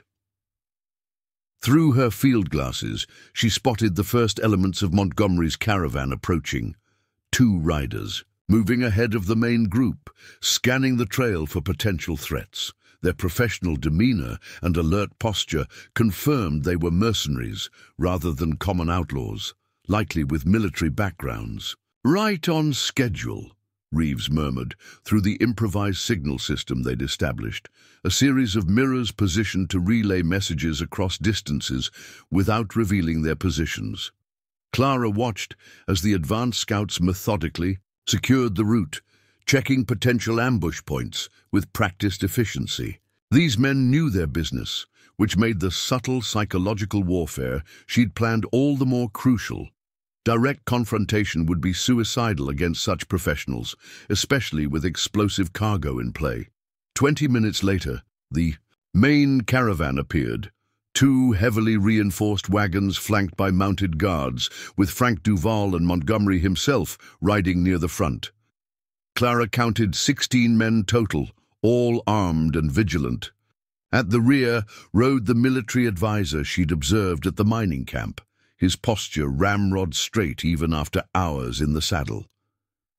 As the caravan entered the narrowest section of the pass, the first element of Clara's strategy activated, a vast, controlled rockslide triggered by David Chen from his concealed position, not large enough to block the trail completely, but sufficient to force the wagons to navigate carefully around displaced stones. Through her field glasses, Clara observed the immediate change in the caravan's demeanor. Guards tensed, weapons readied, eyes scanning the cliffs above for signs of deliberate attack. Finding none, they proceeded with increased caution, exactly as she'd predicted. "Phase 1 implemented," she murmured to Lazarus, who stood attentively beside her. "Now for Phase 2. The Palomino responded with a subtle ear flick, processing her words against the training patterns established over years of partnership. He understood not just specific commands, but contextual mission parameters, a level of comprehension that had made him invaluable during her bounty hunting days and was proving even more crucial now.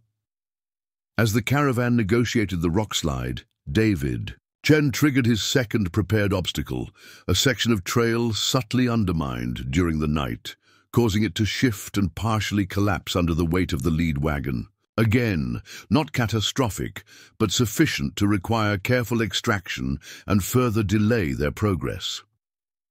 Clara watched Montgomery's reaction through her field glasses, the businessman's composure beginning to crack as he consulted urgently with Duval and the military advisor. Their body language revealed growing tension, disagreement about how to proceed. Perfect. They're starting to question the route, she observed with satisfaction, wondering if they should turn back, find an alternative approach. The next phase involved Jackson Reeves and his scouts creating false signs of military presence. Distant bugle calls, smoke from multiple campfires positioned to suggest a larger force gathering near Thunder Canyon. These signals, combined with the trail difficulties, were designed to create mounting uncertainty among Montgomery's leadership.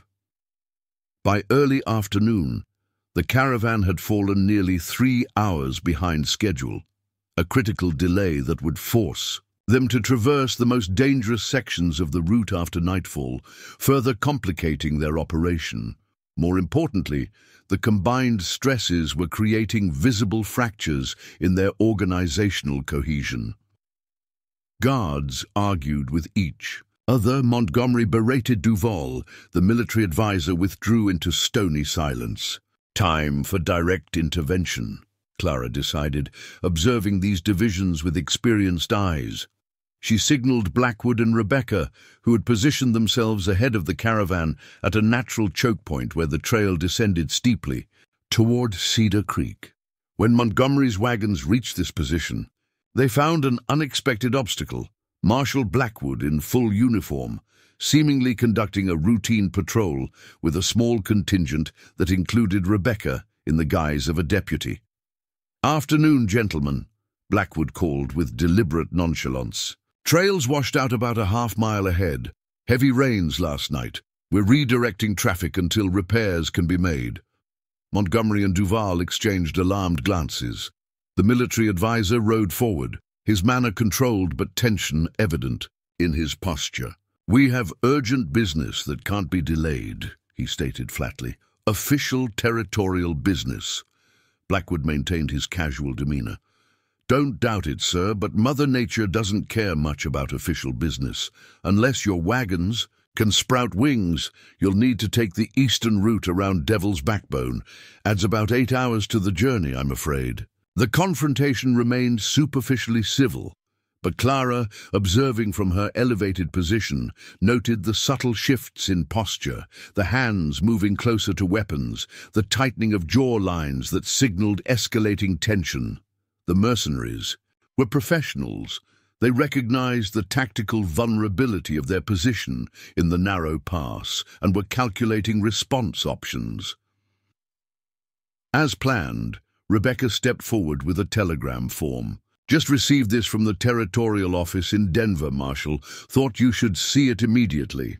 The document, a forgery created by Sullivan that morning, contained official notification of increased security measures around Thunder Canyon due to credible threats identified by territorial intelligence. It was deliberately vague, designed to increase Montgomery's paranoia without providing actionable information. Blackwood made a show of reading it within view of Montgomery, allowing the businessman to glimpse enough of the message to recognize references to Thunder Canyon and security operations. The effect was immediate. Montgomery pulled Duval and the military advisor aside for urgent consultation, their gestures becoming increasingly agitated. Clara smiled thinly, watching the psychological pressure build exactly as she'd designed. The conspiracy was facing cascading complications. Trail obstacles, signs of military activity, and now apparent official awareness of potential threats at their target location. Each element individually might be dismissed or overcome, but collectively they created mounting doubt about the operation's viability. The consultation among Montgomery's leadership extended for nearly 20 minutes before they appeared to reach a decision. Rather than confronting Blackwood directly or attempting to force passage, actions that would confirm criminal intent, they opted for apparent compliance. "We'll take the eastern route," Montgomery announced, his controlled voice, betraying undertones of frustration. "Though I intend to file a formal complaint about the lack of proper notification regarding trail conditions." "Your prerogative, sir," Blackwood replied evenly. "Safe travels." As the caravan turned to retrace their path through the pass, planning to access the eastern route, Clara signaled the next phase of her operation. Lazarus responded immediately, departing from their elevated position to implement his assigned role. The eastern route around Devil's Backbone was no accident.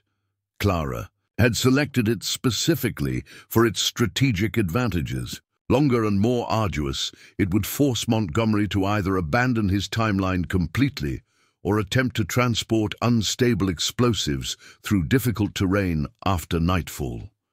Moreover, it passed near the property of one of Reeves's contacts, a cattle rancher named Ellis, who had agreed to participate in their counter-operation. By late afternoon, Montgomery's caravan had retreated from the pass and begun the lengthy detour. Clara regrouped with Blackwood and Rebecca at a predetermined rendezvous point, where Jackson Reeves joined them with updates from his scouts. "They're moving faster than expected," Reeves reported. "Pushing hard to make up for lost time. Montgomery's clearly determined to maintain his original timeline if possible, which makes them more vulnerable to mistakes," Clara noted, "especially with unstable explosives. What about Lazarus?" "In position," Rebecca confirmed. "I spotted him as they passed Cottonwood Junction. He's integrated himself with Ellis's grazing horses near the eastern route, exactly as planned." Clara nodded with satisfaction.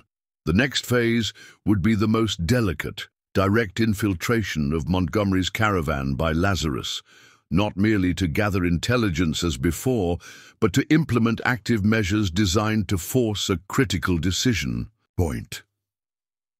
As dusk approached, the team separated again, each moving to their assigned positions for the night phase of operations. Clara and Rebecca established observation posts overlooking the eastern route, while Blackwood and Reeves prepared for potential intervention if circumstances required more direct action. Through her field glasses, Clara tracked Montgomery's caravan. As it labored along the difficult trail, lanterns now lit against the gathering darkness. Their pace had slowed considerably as terrain challenges mounted, widening the gap between their original timeline and current progress. "They'll have to make camp soon," Rebecca observed. "Can't risk moving those explosives on this trail after." "Full dark," Clara agreed, noting the increasing signs of fatigue among both men and horses. "That's when Lazarus makes his move." When they're settled, guard rotations are established, attention divided between external threats and basic needs. As predicted, Montgomery's caravan halted in a sheltered valley around 8 o'clock, establishing a defensive perimeter with the wagons at its center. Guards were posted, fires lit, and the exhausted men settled into the routine of an overnight camp. Clara watched from her concealed position as Lazarus implemented his infiltration, approaching casually from downwind, presenting himself as a curious horse attracted by the presence of others. His golden coat, dulled by strategic application of dust and mud, appeared unremarkable in the firelight, just another mount separated from some nearby ranch. The guards noted his approach, but showed minimal concern after confirming he wasn't carrying a rider. One attempted to shoo him away half-heartedly, but Lazarus cleverly maintained distance while gradually working his way closer to the wagons. Within an hour, He had become effectively invisible to the tired men, just another horse grazing at the perimeter of their camp. "Remarkable," Rebecca whispered. "They don't recognize him at all." "They see what they expect to see," Clara replied. "A stray horse is a common enough occurrence, not worth sustained attention when they're focused on potential human threats."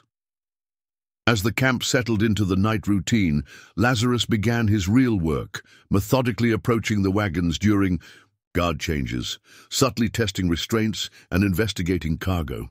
To casual observers, his actions appeared as normal equine curiosity, but Clara recognized the systematic assessment he was conducting. Around midnight, Lazarus implemented the critical phase of his mission, creating a precisely calibrated disturbance near the explosives wagon. Using techniques Clara had spent years perfecting, he manipulated objects to create a controlled commotion, enough to draw immediate attention, but not so dramatic as to suggest deliberate sabotage. The resulting confusion electrified the camp. Guards rushed to investigate. Montgomery emerged from his tent, and the military advisor personally examined the wagon's contents with a visible alarm. Though they found no actual damage, the incident visibly rattled them, especially when one of the mercenaries reported finding unfamiliar tracks, suggesting someone had approached the wagons undetected. Clara watched with satisfaction as Montgomery convened an urgent consultation with Duval and the military advisor. Their body language told the story clearly: heightening tension, disagreement about how to proceed, and most importantly, eroding confidence in the operation's security. "They're fracturing," she murmured. "The advisor wants to abort, Duval's arguing for continuing, and Montgomery's caught between his timeline and growing security concerns." The consultation ended with visible discord, the military advisor stalking away in evident disgust while Duval gesticulated angrily at Montgomery. Orders were issued to double the guard and conduct thorough perimeter checks every 30 minutes, measures that would further exhaust their already stressed personnel. As the disrupted camp gradually settled back into uneasy vigilance, Clara signaled the next phase of their operation. Jackson Reeves and his scouts implemented a series of distant disturbances, sounds of movement in the surrounding forest, brief glimpses of shadowy figures visible just long enough to be reported but too briefly to be identified or pursued. "Psychological warfare," Rebecca commented, as they observed the mounting tension in the camp, keeping them off balance, preventing rest, forcing constant vigilance that can't be maintained. "Exactly," Clara confirmed. "By dawn, they'll be exhausted, divided, and questioning their entire operation. That's when we force the decision point." Throughout the night, Lazarus continued his methodical psychological campaign, appearing and disappearing at irregular intervals, creating minor disturbances that maintained constant tension without ever presenting a clear threat. By false dawn, Montgomery's men were visibly exhausted, jumping at shadows and arguing among themselves. As the first light revealed the eastern sky, Clara implemented the culminating element of this phase. Using the signal network they'd established, she coordinated simultaneous actions across multiple positions. Sullivan transmitted a false telegram to Montgomery, reporting increased military presence at Thunder Canyon. Ellis drove a small herd of cattle near enough to the camp to create additional confusion, and David Chen triggered a controlled demonstration of the terrain's instability with a minor landslide half a mile ahead on their route. The combined effect was devastating to Montgomery's already fragile operational cohesion. The false telegram reached them just as they were breaking camp. Cattle disrupted their departure preparations, and the distant sound of falling rock underscored the dangers of continuing with unstable explosives through challenging terrain. Clara watched through her field glasses as the final confrontation erupted among Montgomery's leadership. The military advisor was now openly advocating abandonment of the operation, gesturing emphatically toward the explosives wagon and the difficult terrain ahead. Duval argued vehemently for continuing, while Montgomery himself appeared increasingly indecisive, torn between his ambitious timeline and the mounting evidence that completing the mission had become prohibitively dangerous. The argument escalated until the military advisor made a decisive move, ordering several of the mercenaries to begin unloading and securing the explosives, effectively halting their transportation. Duval's response was immediate and violent, drawing his pistol and threatening the advisor directly. "This is it," Clara said tensely. "The breaking point." What followed happened with stunning rapidity. The advisor's hand moved toward his own weapon.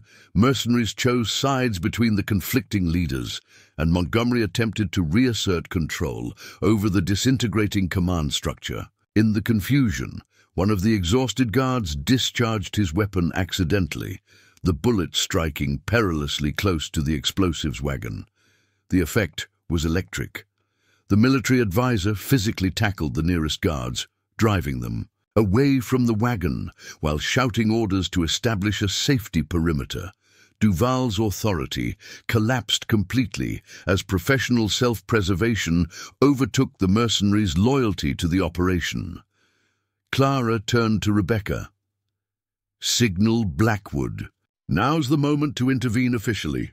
As Rebecca transmitted the predetermined signal, Clara mounted her Appaloosa and prepared for direct engagement. The conspiracy had fractured exactly as she'd planned. Internal divisions exposed, chain of command collapsed. The operation effectively neutralized through cascading psychological pressure rather than direct confrontation. Marshal Blackwood approached the disintegrating camp with 4 deputies. Actually, Reeves and his former army scouts deputized for the occasion. His timing was impeccable, arriving not as an attacker, but as law enforcement responding to reports of gunfire and disturbance. "Federal Marshal," he announced formally, "lower your weapons and identify yourselves." The response revealed how completely Clara's strategy had succeeded. Instead of unified resistance, Montgomery's force fragmented further, the military advisor and several mercenaries immediately complying, Duval and his loyalists moving to defensive positions, and Montgomery himself frozen in indecision. Clara observed from her elevated position. Lazarus now returned to her side, his mission completed with remarkable effectiveness. What they were witnessing wasn't just the interruption of a criminal operation, but its complete psychological collapse. Men turning against each other, accusations flying, the conspiracy unraveling from within exactly as she had designed. "Magnificent," she murmured to Lazarus, stroking his dust-covered neck. "Absolutely magnificent," as Blackwood secured the explosives wagon and began taking statements from increasingly cooperative mercenaries. Clara allowed herself a moment of professional satisfaction. The first major confrontation had been resolved not through gunfire and bloodshed, but through the methodical application of psychological pressure, behavioral manipulation, and precisely calibrated disruption, the very techniques she had refined during her Ghost Wrangler days and incorporated into Lazarus's extraordinary training. Frank Duval, now separated from his men and facing a disintegrating operation, made a desperate decision, mounting his horse and attempting to flee westward. Through a narrow ravine, Clara spotted his movement immediately. "Time for the final lesson," she told Lazarus, guiding her Appaloosa toward an intercepting position. The horse thief who had initiated this entire chain of events was about to discover exactly why stealing from the widow Clara Whitfield had been his most profound mistake. Frank Duval spurred his horse mercilessly as he fled westward through the narrow ravine, abandoning his men, Montgomery, and the entire operation without hesitation. Self-preservation had always been his guiding principle. Loyalty extended only as far as profit dictated. Behind him, the sounds of Marshal Blackwood securing the camp faded as distance and rocky terrain muffled their transmission. Clara tracked his flight from her elevated position, noting his trajectory and calculating intercept options. The outlaw was following game trails only locals would recognize, heading toward a network of caves and hidden valleys where he'd evaded lawmen in the past. His knowledge of the terrain made him dangerous. He wouldn't be easily cornered. "Lazarus," she murmured to the Palomino, "time to hunt." The stallion's ears pricked forward, his entire demeanor shifting as he processed her command against the years of specialized training. This wasn't just pursuit, it was the implementation of specific protocols developed during Clara's bounty hunting days, patterns of behavior designed to track, contain, and ultimately capture fugitives in wilderness conditions. As Clara guided her Appaloosa down from the ridge, Rebecca joined her, having been released from her support role now that Blackwood had the situation at the camp under control. "Montgomery and the military advisor are in custody," she reported. "The explosives are being secured, but we've got a problem. Judge Wilson got word of the operation's collapse and is mobilizing his people. Marshal Clayton's still facing political interference in Denver." Clara nodded grimly. The conspiracy wasn't finished, just damaged. Wilson and others in Montgomery's network would be working to contain the situation, destroy evidence, and protect themselves from exposure. "All the more reason to capture Duval," she replied. "He knows names, connections, details that could unravel the entire network. Wilson will be sending men to silence him as we speak." They pursued Duval through increasingly difficult terrain, following signs only Clara's experienced eyes could discern: displaced stones, broken twigs, occasional hoofprints where the ground permitted. The outlaw was pushing his mount dangerously hard across treacherous landscape, prioritizing speed over safety. After an hour of pursuit, Clara halted suddenly, studying the trail ahead with narrowed eyes. "He's changing direction," she observed. "Moving north now, toward Thunder Canyon. Why would he—" The realization struck both women simultaneously. "The secondary explosives cache," Rebecca breathed. Montgomery mentioned contingency plans, alternative resources positioned closer to the target in case the main operation failed. Clara's mind worked rapidly through implications. Duval's not just fleeing, he's attempting to salvage the operation. With a smaller team, less explosives, but potentially still enough to damage the trestle and cause casualties. "Can he do it alone?" Rebecca asked. "Not alone," Clara replied grimly, "but if Wilson's people are already mobilizing—" She didn't need to finish the thought. If Duval reached the secondary cache and connected with Wilson's agents, the conspiracy could still achieve its core objective. Perhaps with fewer casualties than originally planned, but enough to create the chaos Montgomery sought. The pursuit took on new urgency, no longer merely about capturing a fleeing outlaw, but preventing a disaster still in motion. Clara signaled Lazarus to implement tracking protocols specifically designed for time-critical situations, patterns of movement and sensory assessment that balance speed against accuracy. As they created a ridge overlooking a steep valley, they spotted Duval below, his horse laboring up the opposite slope. The outlaw had gained significant ground, his desperate pace paying dividends despite the risks. "We can't catch him before he reaches Thunder Canyon," Rebecca assessed. "Not on this terrain." Clara studied the landscape, her experienced eye finding opportunities where others saw only obstacles. "Not directly," she agreed, "but there's more than one way to hunt." She outlined a rapid strategy.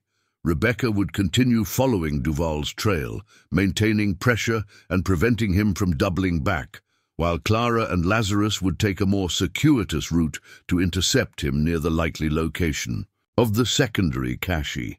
"Dangerous to split up," Rebecca cautioned. "Wilson's men could be anywhere in these mountains." "Calculated risk," Clara replied simply. "Lazarus gives me advantages no one else has." They separated at a fork in the trail. Rebecca continuing westward, while Clara and Lazarus veered northward, following a rarely used prospector's path that curved toward Thunder Canyon. The route was challenging. Narrow ledges, steep inclines, occasional sections where they were forced to dismount and lead the horses through particularly treacherous passages. Throughout, Lazarus demonstrated his extraordinary training, not merely following, but actively contributing to their progress, identifying stable footing, sensing potential dangers before they became apparent, maintaining awareness of surrounding conditions, with an intelligence that transcended typical equine capabilities. By mid-afternoon, they'd reached the northeastern approach to Thunder Canyon, where the railway trestle spanned the deep gorge. Construction crews had departed the previous day, final inspections completed in preparation for the governor's visit. The massive iron structure gleamed in the sunlight, a testament to engineering ambition and the territory's economic aspirations. Clara surveyed the area carefully, seeking signs of the secondary cache. Given the target, it would need to be positioned for maximum effect while remaining concealed from routine patrols. Her assessment led her to focus on the western anchorage, the massive stone foundation that supported the trestle's primary weight. "There," she murmured, guiding Lazarus toward a cluster of boulders near the anchorage. Natural cover, direct access to the foundation, minimal visibility from standard patrol routes. As they approached cautiously, Clara detected subtle signs, confirming her analysis: recently disturbed ground, faint boot prints from periodic checks, a carefully concealed entrance to a natural cavity beneath the largest boulder. Inside, she discovered what she'd feared: a smaller but still lethal quantity of explosives, professionally positioned for maximum structural damage.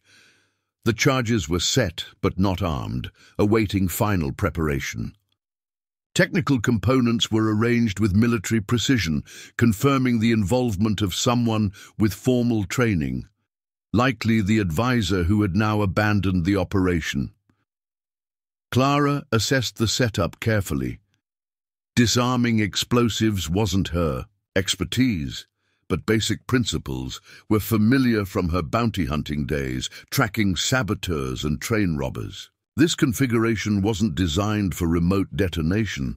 It would require direct interaction to arm and initiate, which meant Duval would need to reach this location physically to complete the operation. She withdrew from the cache, concealing her presence, and positioned herself and Lazarus where they could observe both the approach to the cache and the trestle itself. If her calculations were correct, Duval would arrive within 2 hours, assuming he maintained his current pace and trajectory. The wait tested even Clara's practiced patience. As the afternoon waned toward evening, she detected movement on the southwestern approach, not Duval, but 2 riders moving with purposeful efficiency toward the trestle. Their manner and equipment marked them as professionals, likely Wilson's agents dispatched to secure the secondary operation. Clara observed them through her field glasses as they surveyed the area, communicated through hand signals, and eventually separated, one taking position on elevated ground with a rifle, the other approaching the cache location directly. The situation had deteriorated significantly. Instead of intercepting a single desperate outlaw, Clara now faced coordinated professionals, implementing contingency protocols. Direct confrontation would be extremely dangerous, potentially triggering premature detonation if the situation escalated. This was the darkest hour of the operation, the moment when conventional wisdom would suggest retreat, summoning reinforcements, accepting delay while marshalling greater resources. But Clara recognized what conventional wisdom didn't: the unique window of opportunity created by the conspirators' disrupted plans and hasty adjustments. "We adapt," she told Lazarus quietly, formulating her revised approach. The Palomino responded, with subtle ear movements, processing her words against established training patterns. This wasn't merely a horse comprehending commands, but a partner engaging with strategic adjustments. Clara implemented a multi-phase response, beginning with psychological disruption. Using techniques perfected during her bounty hunting days, she created subtle environmental manipulations, sounds that suggested multiple observers, movements that implied coordination without revealing her position, periodic flashes of reflected light that mimicked signal communications. The effect on Wilson's agents was immediate and telling. Their body language shifted from confident professionalism to increasing wariness, their attention dividing between their assigned tasks and potential threats they couldn't quite identify. The rifleman on elevated ground changed position 3 times in 20 minutes, compromising his coverage as he sought better protection. Into this manufactured uncertainty, Duval finally arrived, his horse exhausted, his own appearance reflecting desperate flight. Clara observed his interaction with Wilson's agents, noting the evident tension. These weren't allies working in smooth coordination, but reluctant partners forced together by collapsing plans. Through her field glasses, she read fragments of their conversation, disagreement about timing, authority, compensation. The operation was fracturing further, professional protocols degrading under stress and conflicting priorities. Perfect, Clara signaled Lazarus to implement the next phase, targeted intervention designed to exploit these emerging divisions. The Palomino moved with fluid grace into a position where he would be visible to the conspirators' horses, but not immediately to the men themselves. What followed demonstrated the extraordinary sophistication of Lazarus's training. Using specific sounds and movements, he communicated with the other horses in ways that human observers would interpret as normal equine interaction, but which actually transmitted programmed, disruptive stimuli. The effects manifested rapidly, the other mounts becoming increasingly restless, difficult to control, and eventually creating sufficient distraction to further degrade the conspirators' focus and coordination. As darkness approached, Clara implemented a decisive move. Using the distraction created by Lazarus, she positioned herself to intercept communications between the rifleman and his partners. When he signaled concerns about movement on the eastern ridge, actually wildlife responding to Clara's earlier disruptions, she selectively blocked his follow-up signals while transmitting false confirmations of security. The resulting confusion created a critical opening. With the rifleman believing his concerns had been addressed and the ground team focusing on final preparations, Clara maneuvered to within effective intervention range of the cache entrance. The confrontation, when it came, happened with startling rapidity. Frank Duval emerged from the cache, arms laden with technical components, directly into Clara's sighted rifle. "That's far enough, Frank," she stated calmly. The outlaw froze, recognition dawning slowly across his exhausted features. "Whitfield, the widow from Shadow Ridge?" "Among other identities," Clara confirmed, her rifle unwavering. "Though you might know me better as the Ghost Wrangler."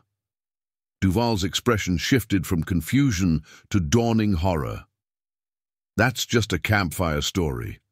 The Ghost Wrangler was the most successful bounty hunter in 3 territories," Clara finished for him, "until she retired to breed horses, including a particular Palomino stallion you decided to steal. The full implications of his mistake crashed over Duval visibly, the understanding that he hadn't simply stolen from a helpless widow, but had provoked a legendary manhunter out of retirement, one whose skills and methods had become almost mythological among outlaws. "Wilson's man is on the ridge with a rifle," he blurted, desperation overriding pride. "He'll shoot you the moment he spots you." "He would," Clara agreed calmly, "if he could still distinguish friend from foe. But his signals have been compromised. For the past 20 minutes, right now, he believes you and his partner have the situation fully secured." As if to confirm her words, Lazarus appeared at the edge of the clearing, driving the conspirators' horses before him in what appeared to be a natural stampede, but was actually a precisely executed maneuver. The animals thundered past, creating momentary chaos that Clara exploited to disarm Duval with practiced efficiency. The rifleman, believing the commotion signaled attack, fired at movement below, accidentally wounding Wilson's agent rather than Clara. The resulting confusion allowed Clara to secure Duval, while Lazarus continued implementing distraction protocols that kept the rifleman pinned in his position, unable to effectively intervene. "Your operation is finished, Frank," Clara informed her captive as she bound his hands. "Montgomery and his military advisor are already in custody. The main explosives cache is secured. Judge Wilson's network is being exposed as we speak, with Marshal Clayton finally breaking through the political interference." Duval sagged against a boulder, the fight draining from him as he processed the comprehensive collapse of everything he'd built. "How?" he asked finally. "How did you dismantle an operation that took years to develop? You're just one woman." "One woman," Clara corrected, "with extraordinary resources, including a horse you underestimated rather severely." On cue, Lazarus approached, his intelligent gaze fixing on Duval with what almost seemed like satisfaction. The outlaw stared at the Palomino with dawning comprehension. The disruptions at camp, he realized slowly, the unexplained tracks, the equipment failures. "That was your horse?" "Lazarus is more than just a horse," Clara replied. "He's the culmination of everything I learned tracking men like you across the territories.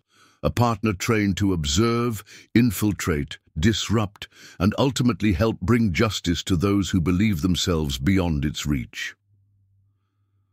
As dusk settled over Thunder Canyon, Rebecca arrived with Marshal Blackwood and reinforcements.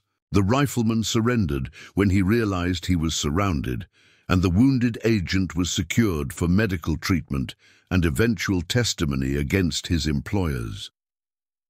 The secondary explosives cache was carefully dismantled by David Chen, whose expertise ensured no residual threat remained to the railway trestle or the upcoming gubernatorial visit. More importantly, documentation found in Duval's possession provided crucial evidence linking Judge Wilson and other territorial officials directly to the conspiracy.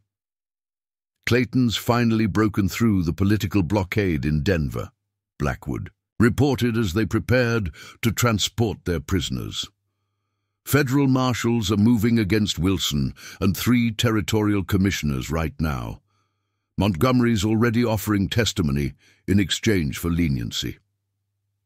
Clara nodded with quiet satisfaction. The conspiracy that had begun with the theft of her horse was unraveling completely, its elaborate networks exposed, its powerful protection collapsing under the weight of accumulated evidence. "What about the military advisor?" she asked. "Former military," Blackwood clarified. "Dishonorable discharge 3 years ago. He's cooperating fully, providing details about similar operations they'd conducted in other territories. This wasn't their first attempt at manipulating regional development through strategic violence." As they rode away from Thunder Canyon, the railway trestle standing secure against the night sky, Clara reflected on the extraordinary chain of events triggered by what Duval had perceived as a simple horse theft. The outlaw rode in sullen silence, occasionally glancing at Lazarus with a mixture of fear and reluctant admiration. "You know what your mistake was, Frank?" Clara asked as they approached the main trail. Duval looked up, his expression a mixture of defeat and curiosity.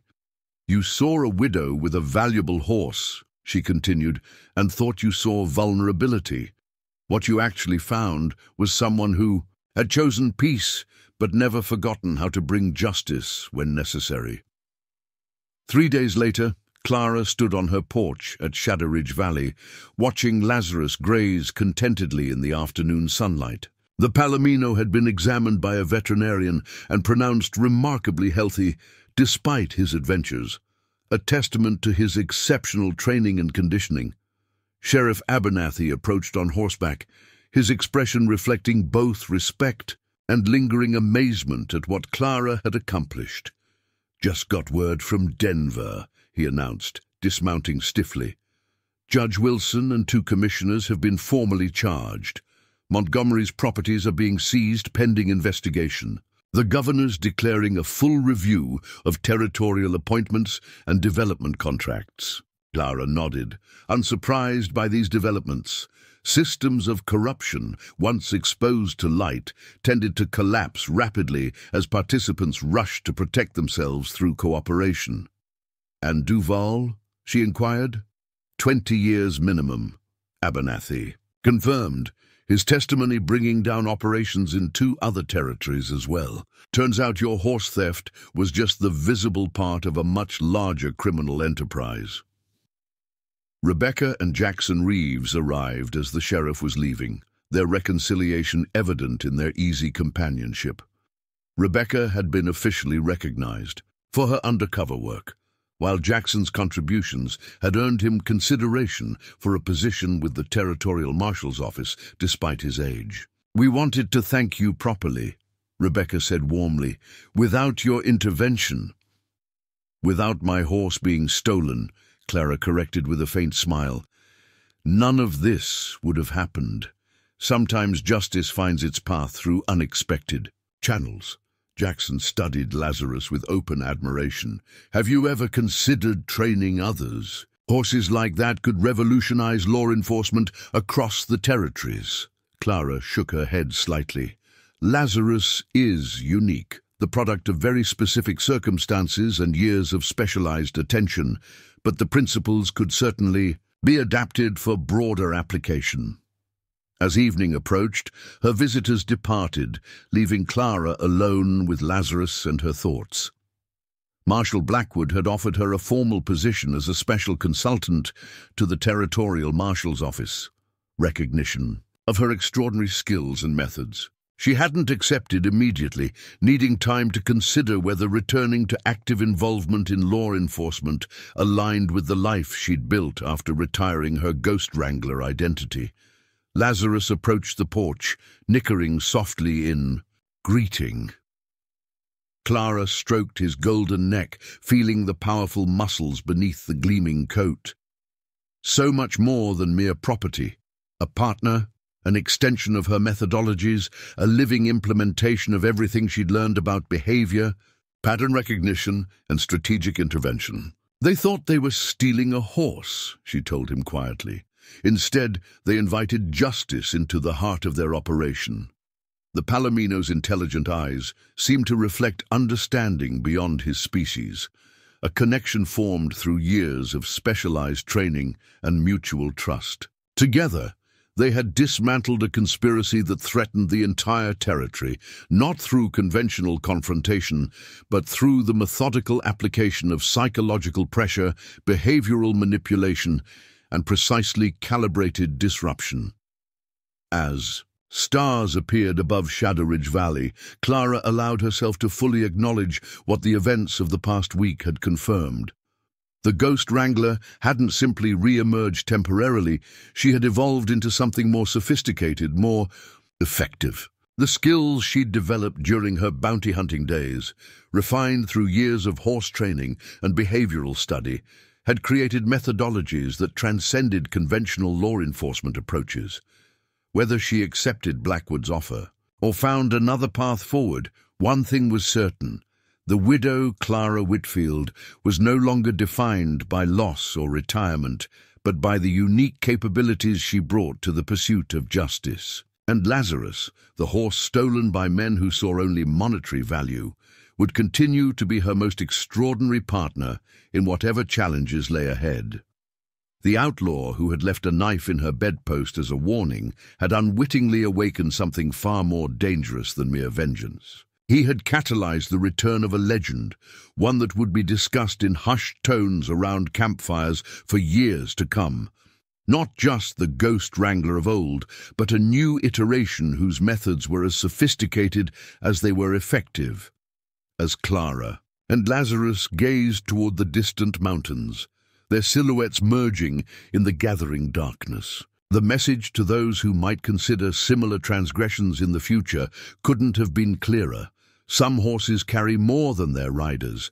They carry justice itself, returning with the precision and inevitability of fate to those foolish. Enough to mistake apparent vulnerability for genuine weakness. Up next, you've got two more standout stories right on your screen. If this one hits the mark, you won't want to pass these up. Just click and check them out. And don't forget to subscribe and turn on the notification bell so you don't miss any upload from us.